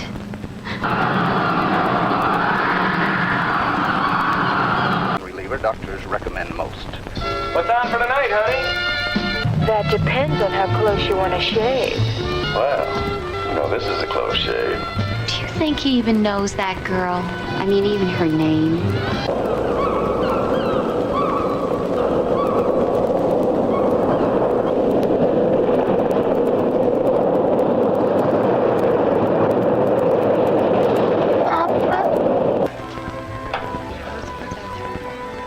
Who is she? She's a witch come out of the sea. She's not a witch. She's beautiful. Venus. Why did she come out of the sea? Venus was born in the sea. Her father was a god. They cut off his balls. The sperm dropped into the ocean. The sea was knocked up. Venus was the kid. Who did that to her father? I think you're lying to me. It's not true you want to go to bed with me, is it? Bed, floor, closet, bathtub. I think you're too gentle for me. You really are a bitch, aren't you? You really bit me, you cunt. You said you had something stronger than liquor. You're spaced out already. Oh, no, I'm not, Mr. Goody Two-Shoes. I'm not spaced out on anything. What do you think you can do now? You think you're on television? You think you can cut for a commercial?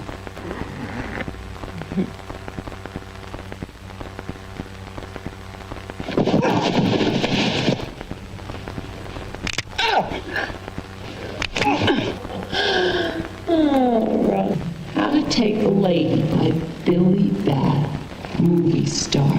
I don't go to the movies. I do watch the goddamned 4 a.m. late show. Cocksucker. Why don't you act like a man and go hide in the closet, cowboy? Quiet, naked, in the back of the closet behind your clothes. Could you die for love? Well, my father did. Get your ass out of here. I'm gonna break the bones and What the fuck's going on, man?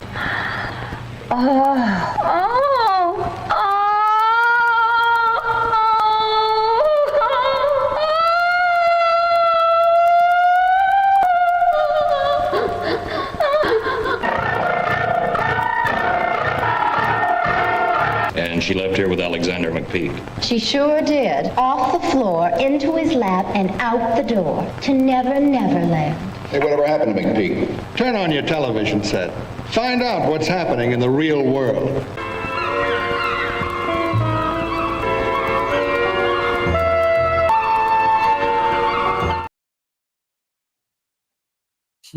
All right. Man, I'm gonna put it out there. I think this is one of the best fucking lead actress performances. Psychotic, fucking absolutely brilliant. She completely nails it. Yeah, I agree, man. What a performance, man. Yeah, and the whole backstory, her husband was sick. He was in a hospital. They didn't have no money. He banged out a script, but damn, dude, like, they got a divorce like right after, like before the movie. Yeah, it came out, and she, I think, went to the premiere with Jack Nicholson, who she was, I guess, seeing at the time. So, oh shit, really? Yeah, Millie Perkins, I think, dated him for a minute, and like in this role, right? So she's just psychotic. She's fucking perfect the way she plays it, but she's beautiful as well. She's attractive. That like New Jersey accent, I could fucking listen to all night. I love the way she talks throughout the film. And she's just like hypnotizing to me as a viewer, like watching her performance in this. I don't know if I'm bigging her up too much or why you guys, if you feel the same, but no, I do, man. I really do. I've been on about this film for a while. You have, yeah. You kept on to me, and I should have seen it a lot earlier. This is in the 39 DPP list, rightly so. Like, I actually believe that had, for that time and all that shit, I mean, this is a strong subject matter, man. You're like, God, man, you feel genuinely bad for her, I mean, her brain is just been destroyed, basically. Like, Millie Perkins plays that so well. I mean, it's you don't hear her name thrown around at all. She kind of rose to fame. She played Anne Frank in Diary of Anne Frank, I think in 1959, I believe. Yeah. So she was not really, known for this type of film, but she's just hypnotic in this. I think I said it at the beginning. Like, if I were pitching this to somebody who hadn't seen it, I'd say it was an A24 film long before A24 was a thing. It's very, very dark. I can see how the director, Matt Simber, who we can talk about because he's very interesting, he struggled to get financing for this because I don't know if we're doing full-on spoilers. I imagine we might. Yeah. We can, I guess. I'll do the clip right quick. Okay. Yeah, to make it official, so nobody could be like, "Hey, you didn't let me know, man." Fucking. But yeah. You had 50 years to see it, so. Right. I'm trying to find it. Shit, yeah, 50 years. I always do this shit, man. Here we go. I'm finding it somewhere. Damn it. Shit. I'll kill time while you find it. Here we go.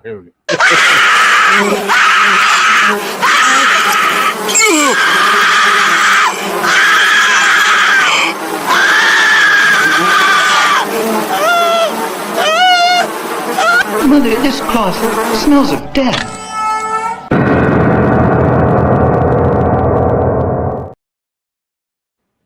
All right. There we go. It's official. Full on spoilers for this one, I think. Yeah. It's not the first film to tackle pedophilia. I mean, that was done in M, the Fritz Lang film in 1931. Hinted at. Right. But this goes a little harder. Yeah. It goes a little bit harder. And it's so wild because George Buck Flower, who plays one of the cops, he was also the casting director. And the young version of Molly is his actual daughter, Burkina. Yeah. He cast her in that. Yeah. But he knew the guy, like the guy that's playing the father. He was good friends with him. And and she knew him, like, No, I'm sure they were totally respectful, and everything when they shot it. But the scene where he basically dies on top of her, is fucking horrendous, isn't it? Yeah, it is one of the more disturbing things. This isn't a gore film, despite the implied castration and some of the things she's doing. Like it's mean, it's bleak, and it's sad. It's very, very sad. Very, very sad. Fucking sad movie, dude. And like the surrounding cast, they flesh that out. So like, I'm blank, man. What's the one lady toward the end of the film? I know we're kind of jumping the gun, but yeah, they flesh it out well, like to sell it. I think everybody does a great job in this film. And just the way she kind of retreats into her mind, it just feels authentic. It's one of those performances where you almost forget you're watching a performance. You think you're just watching somebody has this horrific trauma and doesn't live on planet Earth anymore. It's one of the 72 video nasties that you get it. A lot of those movies you just look at and it's like they didn't even watch this movie. There's nothing wrong with it whatsoever. But this one I can see like you pop it in. Definitely. And as you get deeper into it and realize what's going on, I can see why they struggled for financing. I mean, Matt Simber, the director, if you are a wrestling fan, because there is actually a wrestling connection with him, he was the director of Glow, Gorgeous Ladies of Wrestling, which became a popular TV show. He did all 56 episodes of that. I remember Glow. Yeah. Yeah, no, he was known for camp, but he also did Hundra, the Candy Tangerine Man. He's a personal favorite. I really enjoy his stuff, but in the midst of the camp there, you got this movie, Which You Came from the Sea, that is just way ahead of its time, and Millie Perkins belongs on that level of these great female performances in horror movies. I think so. Oh yeah, definitely. Fucking And right up there for me. And like first time seeing this was this Arrow release, but like it was I was just blown away. That's Dean Cundy, man, cinematographer for Halloween, and and as well as The Thing and Jurassic Park, shit like that. But I mean, he brought a higher production value to the film by talking Simmer into getting these different lenses, and he knew how to work these anamorphic lenses, I believe. Yeah, and he was like, man, he said it's kind of pricey, but I know a guy I can rent them from, and it's definitely going to elevate the film. It's yeah, it looks great, like you say. It's shot by Dean Cundy and all that, but it's still got that kind of grindhouse, it does, gritty fucking feel to it. It's got like and that. Look at that for Miss kind of marketing. Look at that cover. Right, the tagline. None of that's fucking in the film. Molly really knows how to cut men down to size. I guess that's true. That is true. That's a marketing thing. But I mean, they don't show the gore, but when she grabs the razor, she drops the line. I'm paraphrasing, but it's like, this is going to take all day. Right. Yeah, which makes it even worse because that fucking guy's going to just suffer and suffer. And it's good that they don't show the actual deed. No. Do you know what I mean? I think it's better that they don't show it. I'm glad I think this film is way more fucking psychological. It's worse than I Spit on Your Grave to me. Yeah. I don't know how like a woman's perspective on that. It would have been nice to see Jessica, what she actually, her views on this. But to me, it's far worse than I Spit on Your Grave. Even though that's got like a 10-minute rape scene, this is fucking, I guess for a man I think as well. so, especially the scenes with the father. Yeah, when it works both ways, doesn't it? Because you've got the man violence as well. So as a man watching it, you're like, oh fuck. That part of it, I've seen way worse. It's the implied violence. Yeah, so the scenes with the father though, that's what gets to me more than anything. Like, oh yeah, when she comes home, she's putting her coat in the closet, and this dude's sitting in the closet naked. Like, what the hell? It's fucked up, man. And just several scenes, like she's going through in her mind, and she's got her father on this pedestal, like he's the greatest man that ever fucking lived. And, it's like a denial thing, right? Yeah, the whole the TV angle and how she was romanticizing all of that to kind of cope with what was happening, and all the bad that her father did. She's getting revenge on innocent men. It's like there's a hatred for men, obviously linked to her father, which we don't know early on, what's going on with her father, and they kind of give you these fucking flashbacks, right, to spell it out. I want to ask you a question. Do you think Molly was sexually abusing her nephews? No, I didn't.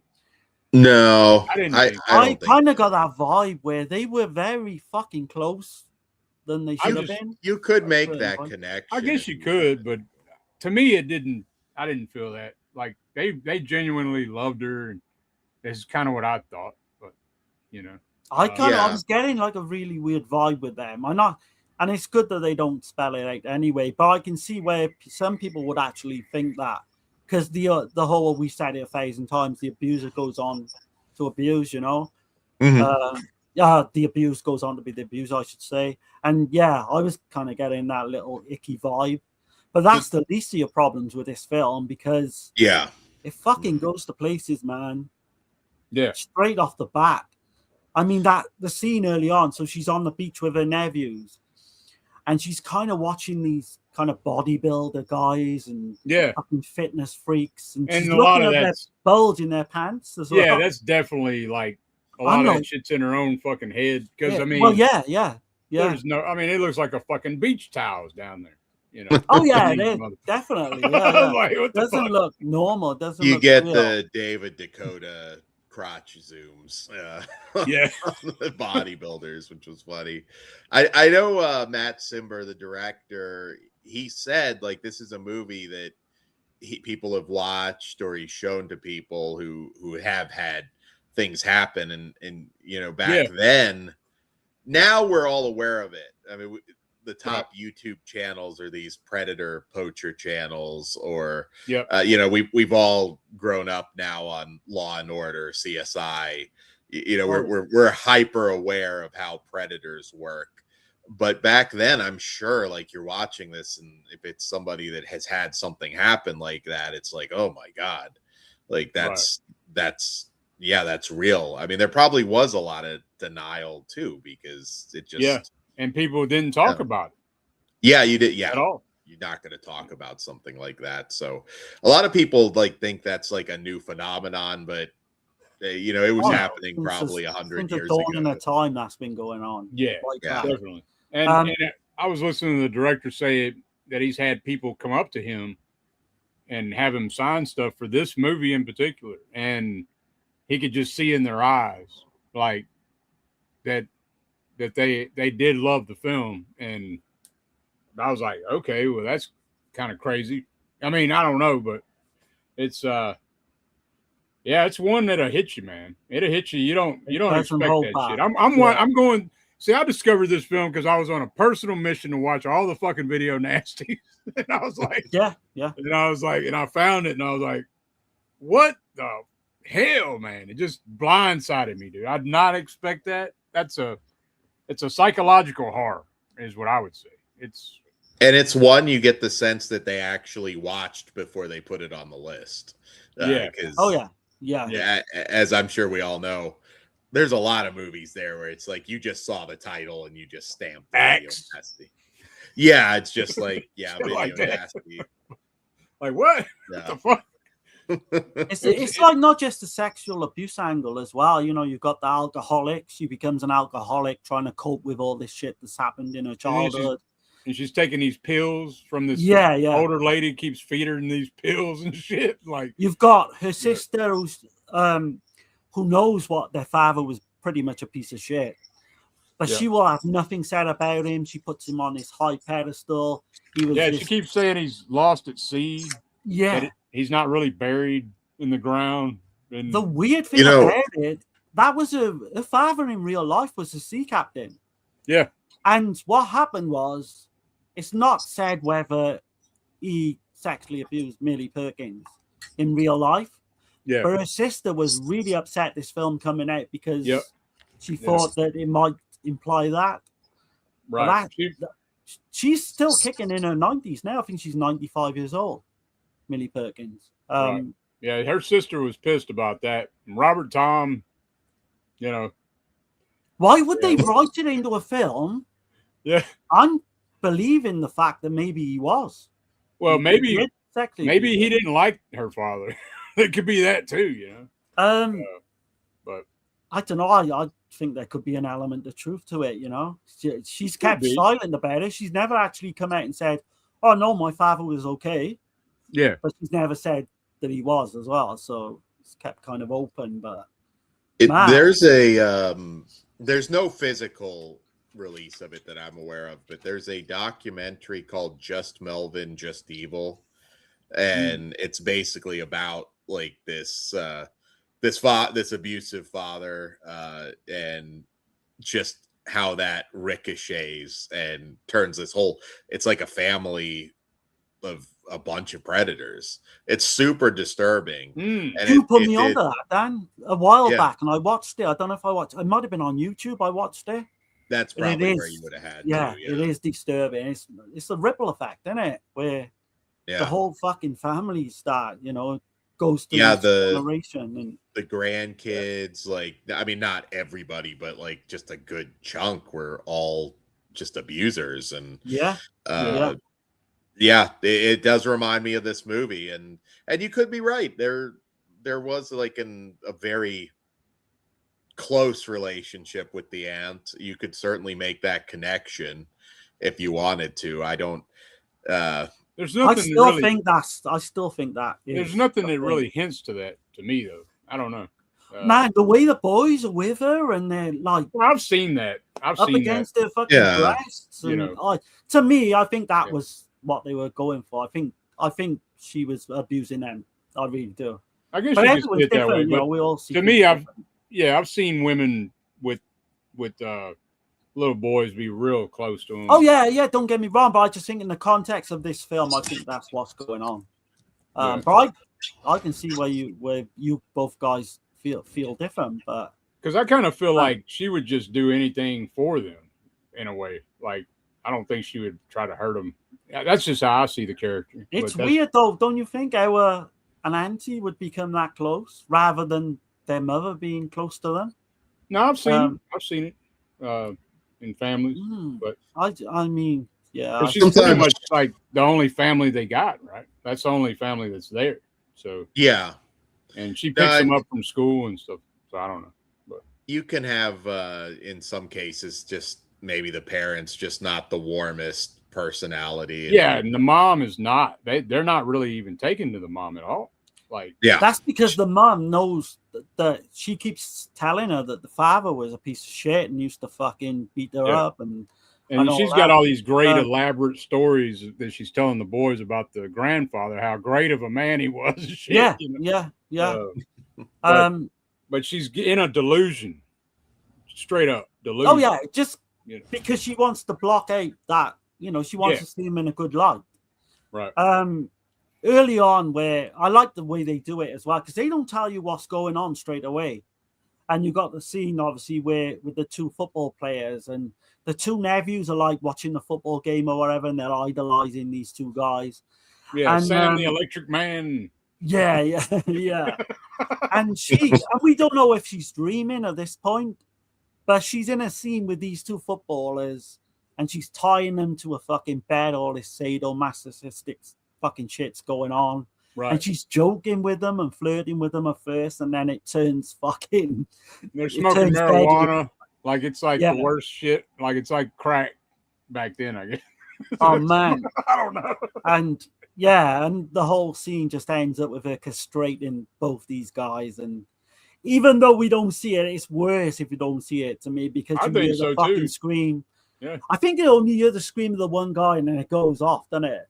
You don't even hear the other guy. Well, you see just her showing the guys, like she's got his foot and it shows his Achilles tendon. That shit fucks with me. Just seeing shit like that. I don't know. Because he jokes to her, the one guy, doesn't he? He's like, I think you're going to cut off my fucking blood flow from my arm. And he's just joking at that point. And then she just gets so much into it, that scene. Just psychotic fucking. It's an absolute masterclass of a fucking performance from her. I can't understand. I would put her right there with Play Misty for me. But that's another good comparison, actually. What's that? I can't think of her name, but the Clint Eastwood film. Is there something Walters or? I think it's something Walters. I'd put her right there, right with her. Jessica Walters, I want to say. I might be fucking wrong. Yeah, psychotic in a different way.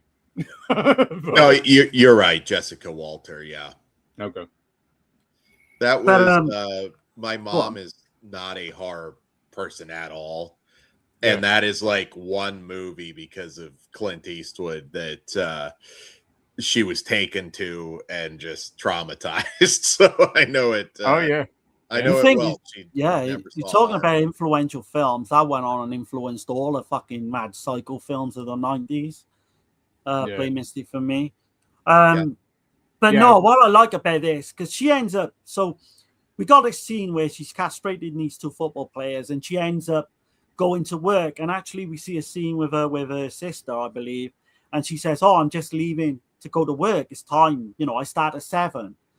And then they don't fucking tell you, you know. And then she gets to work at 10 o'clock, and you're figuring out in your brain, you're thinking, and then it becomes clear why with these two footballers that's not in her fucking mind. That's fucking real.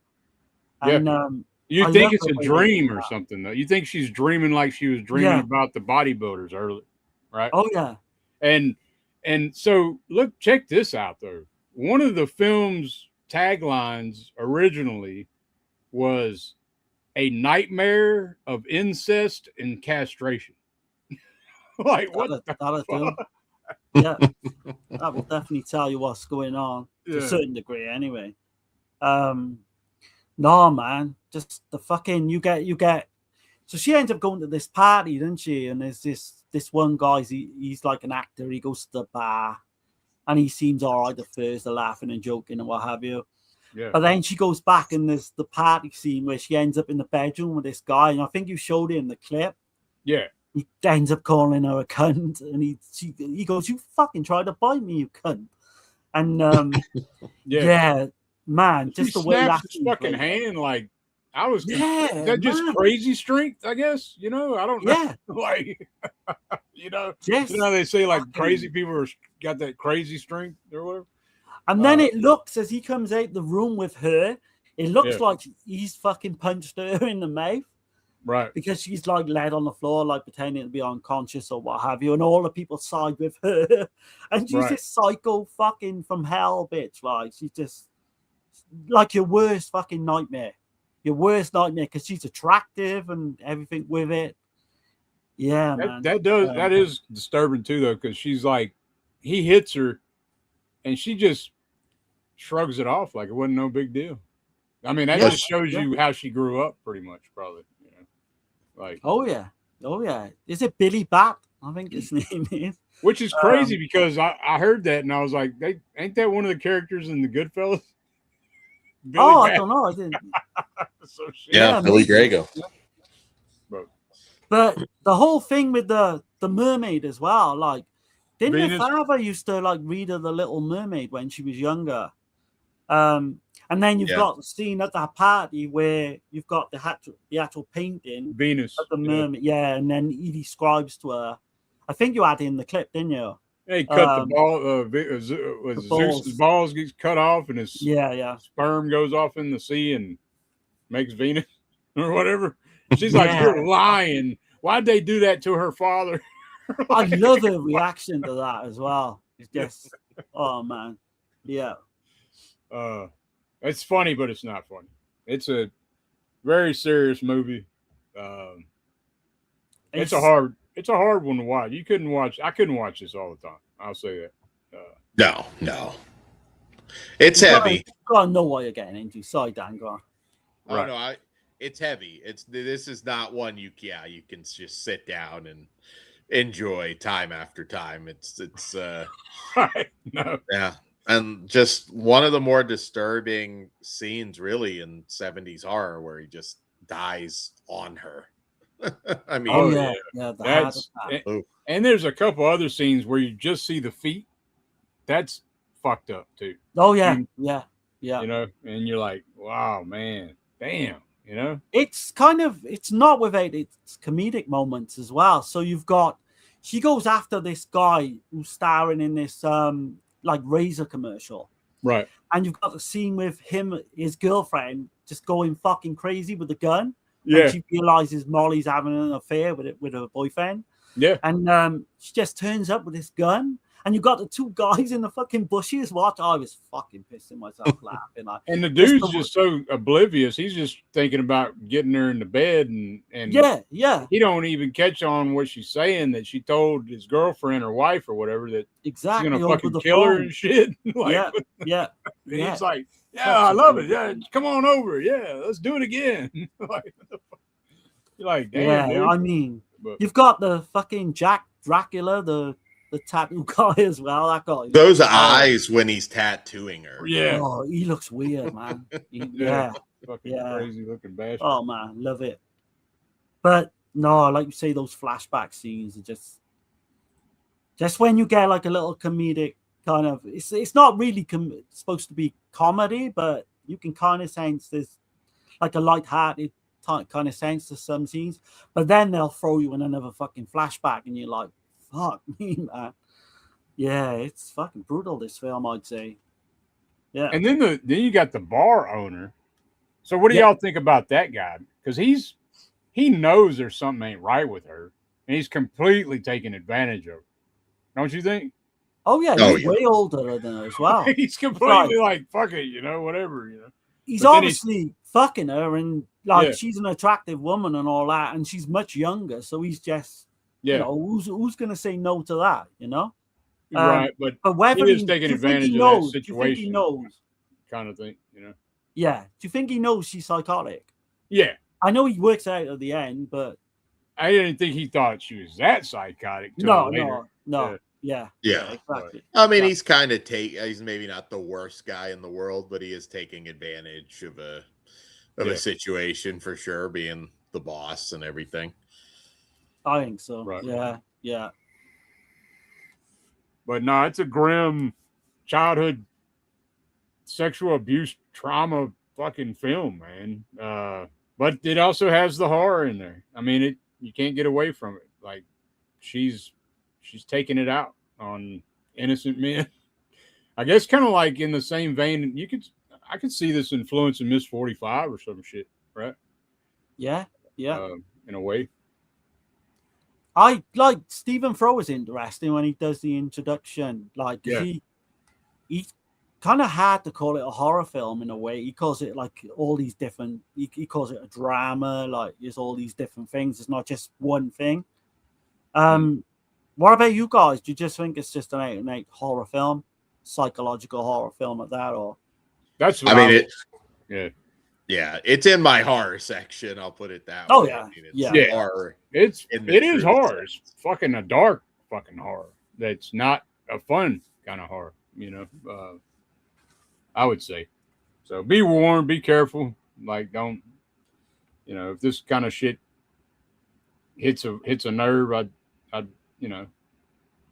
It's kind of touching at the end as well, because we don't really see it so much at the beginning, but when she starts to get more and more fucking psychotic, she's just talking this just complete fucking nonsense at times, isn't she? Some of the lines she's coming out with just not coherent or not, for that situation. It just ain't the kind of like that clip where I don't know what they did with the mic with her, where it sounds like that scene seems like a dream, and she's talking, it's like distorted, and she sounds evil.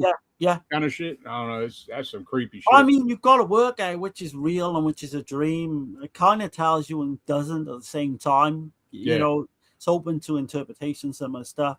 But the whole ending, fuck me, man. I didn't see that coming with the overdose on purpose. And fucking with the two nephews as well. And it's fucking, you see her then, a vision of her on board this fucking raft going out to sea. So I got it right here on the backdrop. Yeah. So powerful. That's an interesting. Go ahead. Sorry. Well, you can't really have a happy ending to this, but it's as close as you could get. She's free, free of those, shackles. So, very powerful. Great ending. I didn't see that ending coming at all. And if you watch the last few shots, like they put her on that raft and had a rope connected, but the fucking rope snapped, so she was like drifting out to sea for real. Oh, fuck! Really? Yeah, so they had to fucking go get her and shit, man. Like Dean Cundy's shooting that shit, like, oh shit. You'll see the last shot; it's fucking far away. Like, that's probably when it snapped. But that was done in Venice Beach, I think, wasn't it? I know it was shot in Venice Beach, Santa Monica, Pier, like in the California area in general. But yeah, we haven't even mentioned much about George Buckflower. I know you mentioned his daughter plays the kind of sexual abuse victim. He's just fucking good in everything, isn't he? Oh yeah, They Live automatically. Yeah. That's what comes to mind. Oh God, he's done like loads of these films. At the time, he's always a homeless guy or drunk usually. Yeah. Or sometimes he will play cops. He did that. He plays several cops times in a too. few. Wasn't he in Back to the Future as well? Yeah. Yeah. Yeah. He's iconic, and he steals the show. Some movies, maybe he's got 2 or 3 minutes of screen time, but he always makes a mark. He's always memorable. Yeah. And he's been gone for a while now. I mean, he died over 20 years ago, but I still remember him. When I see his name pop up on something, I get really excited because it's George Buck Flower. Steals the show in Wishmaster. That one, he's just a homeless man outside the shop that Reggie Bannister owns. And he's got just a little bit of dialogue with Andrew Devoff, who perverts his wish. And it's like, wow, this guy is still so good. I love him in They Live, though. Like he conforms and gets with the aliens. He's like tired of being a bum. And he's wearing a damn tux and shit. Like, yeah. He's like, get with the program, guys. Like. But nah, man. This was great, man. Glad to have you on, Dan, man. As always. Yeah. Great to be here. Would y'all be interested in doing another one of these shows, American Gothic? Yeah, fucking right. Yeah. Because there's tons, man, that we could do. Y'all, on down the line, or we could plan something else out. But this has been good. No, definitely. Like I say, I mean, I wasn't too hot on the first film, but it's not without its merits. It grew on me. It did. Yeah, and I think it could grow a little more because I kind of get used to the camp shit. Like it just I mean, I don't know whether I'd actively go back to the Velvet Vampire, to be honest. It just didn't work. Well, I know. I'm a bigger mark for fucking vampires. Yeah, I mean, but I was just so glad to see these last two films, man. I've seen Messiah of Evil ones before, but I mean, it's like watching it completely different. Oh yeah. Do you guys? Jessica mentions it in the chat, but do you have the American Horror Project? I do. Yeah, I pulled this from that. Yeah. No, I don't have that. I just have this this release. So. Okay, so yeah. I don't have the American Horror Project now, but let me catch the chat right quick. See what's going on. What is going on with my chat, man? Hold on. Wait a minute. Uh-oh. I can't see the comments. What the hell? That's weird. Can you see any of them? I can see them that way, kinda. It's been strange lately. A lot of people have been having Wait a minute. Okay, hold on. Now I got the comments. All right. So let me go back. Okay, so Cliff says no knock was slang for premium gasoline. It reduced the putter sound a car could make with cheaper gasoline. Okay. I didn't know what he meant by that shit. I was like, no knock. I'm like, what the? Cool, good enough. Let's see. Appreciate you, Cliff, being in here, man. I just put this movie in my orbit list. Hell yeah, man. Hell yeah. Let's see. He's in this underrated movie with Jodie Foster and Gary Busey called Carney. Very good movie. Got Chris in here. Yo all in Redding, California, going up to see parents. Hope we having a good Sunday. Hey, what's up, Can't Chris? complain, man. Hope you're having a good one, man. Let's see. Jessica says, I had to dip out for a bit, but Witch Who Came from the Sea is in a pack called the American Horror Project with the Premonition and Molesta's Carnival of Blood released by Arrow. Okay. I have the Premonition. I'd have that one too. I don't have that box though. But I've not seen the other two, but like Dan said, I've got the box as well. But right. Yeah, I know Thrower puts it over big time. I don't think too many people know about it, to be honest. Thrower puts it in his book Nightmare USA as well. That's what I was reading. Okay. Because Messiah of Evil's like there's a massive like Messiah of Evil like chapter. Yeah. That book is fucking incredible. I should have brought it in actually, but that's a must own. Oh yeah, it's still some of the best writing. Yeah. I mean, You could start reading that book fucking this week and not finish it till fucking a month's time. It's that much in it. Jessica says, I'll be checking it out soon because my husband picked it up recently.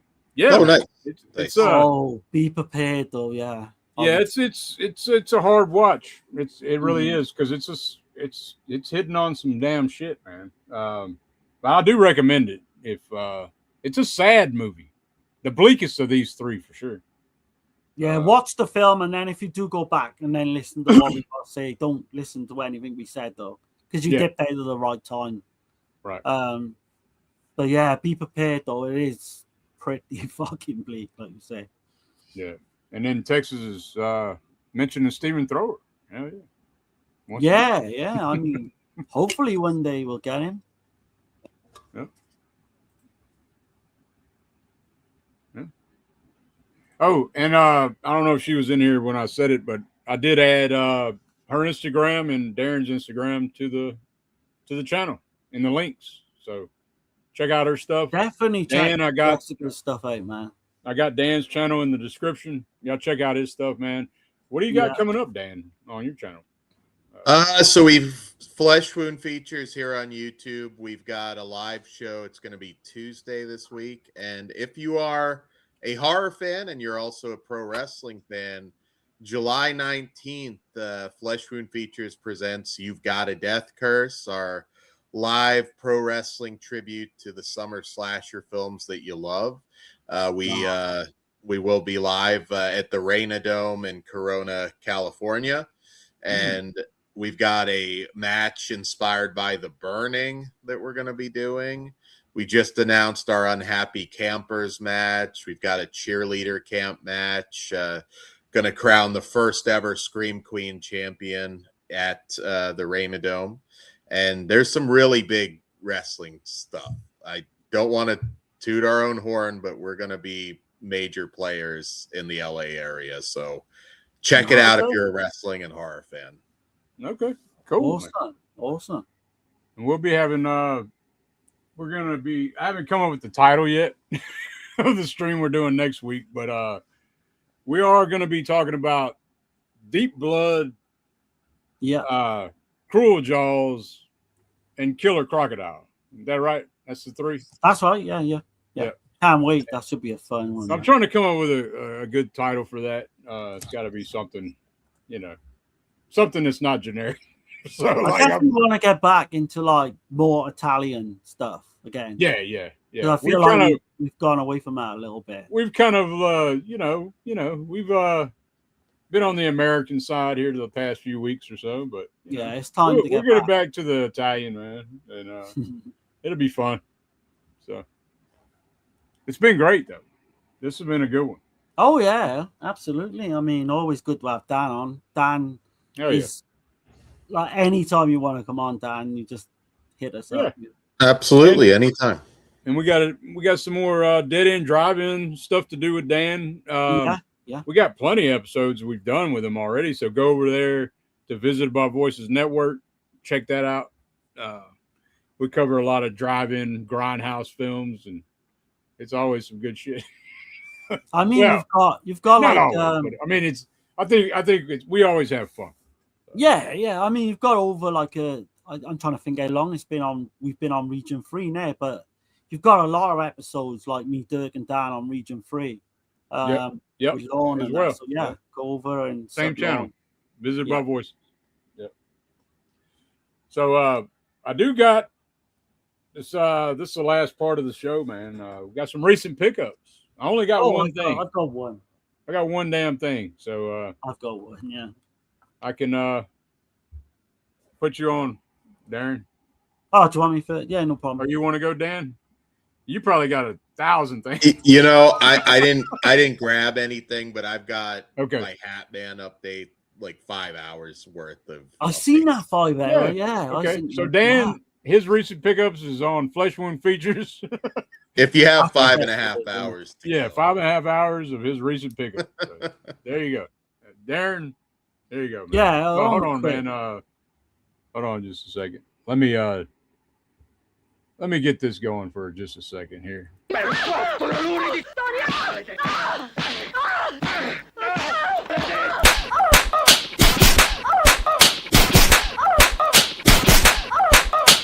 You're watching Subjective Perspective Collective. Hit that bitch and like and subscribe.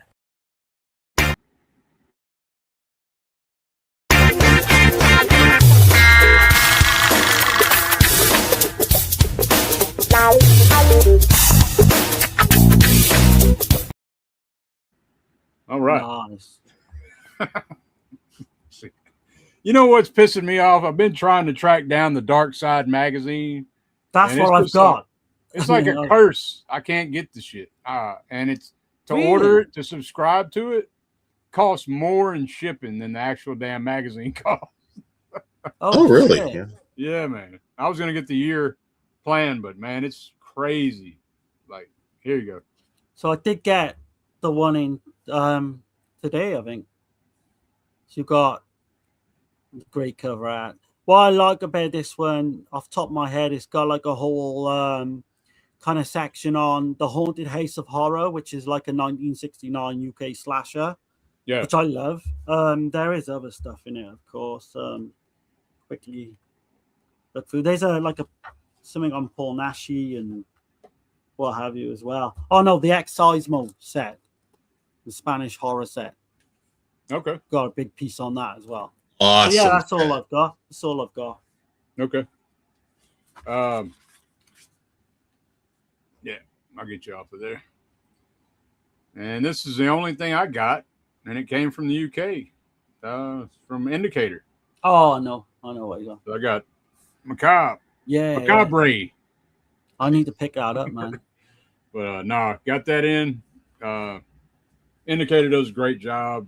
I did order the Vinegar Syndrome, but then I look at that tagline on it. The film that terrified even Dario Argento. But no, I canceled my Vinegar Syndrome and went ahead and got this. I like the classic artwork. I mean, it's a great release, man. They do a great job. I'm definitely going to be getting that. Cabro. And then you got thick ass book comes with that shit. So Frozen Terror, Frozen Terror, yeah. Yeah, man. Very cool. Yeah. Awesome. So that's the only thing I got in. But I've been waiting on that shit for a while. But yeah, I saved about $20 getting the Indicator, even from the UK. Yeah. So you gotta save money. Look at what Severin's putting out. I mean, not only that, man, it is thinner than that thick ass box from Vinegar. Yeah. So yeah. And from what I understand, it's the exact same shit on the disc. So yeah. And this is number 526 out of 4,000. So nice, man. But yeah, man. Anything else y'all want to mention before we get out of here? I'm trying to think. We got anything else on? I don't think I'm doing anything with Chris this week because he's on vacation. Keep an eye out the week after, but I guess I can mention that next Sunday. Okay. Let's see. Yeah, this has been great, man. It's always good to get you on, Dan, man. Good seeing you guys.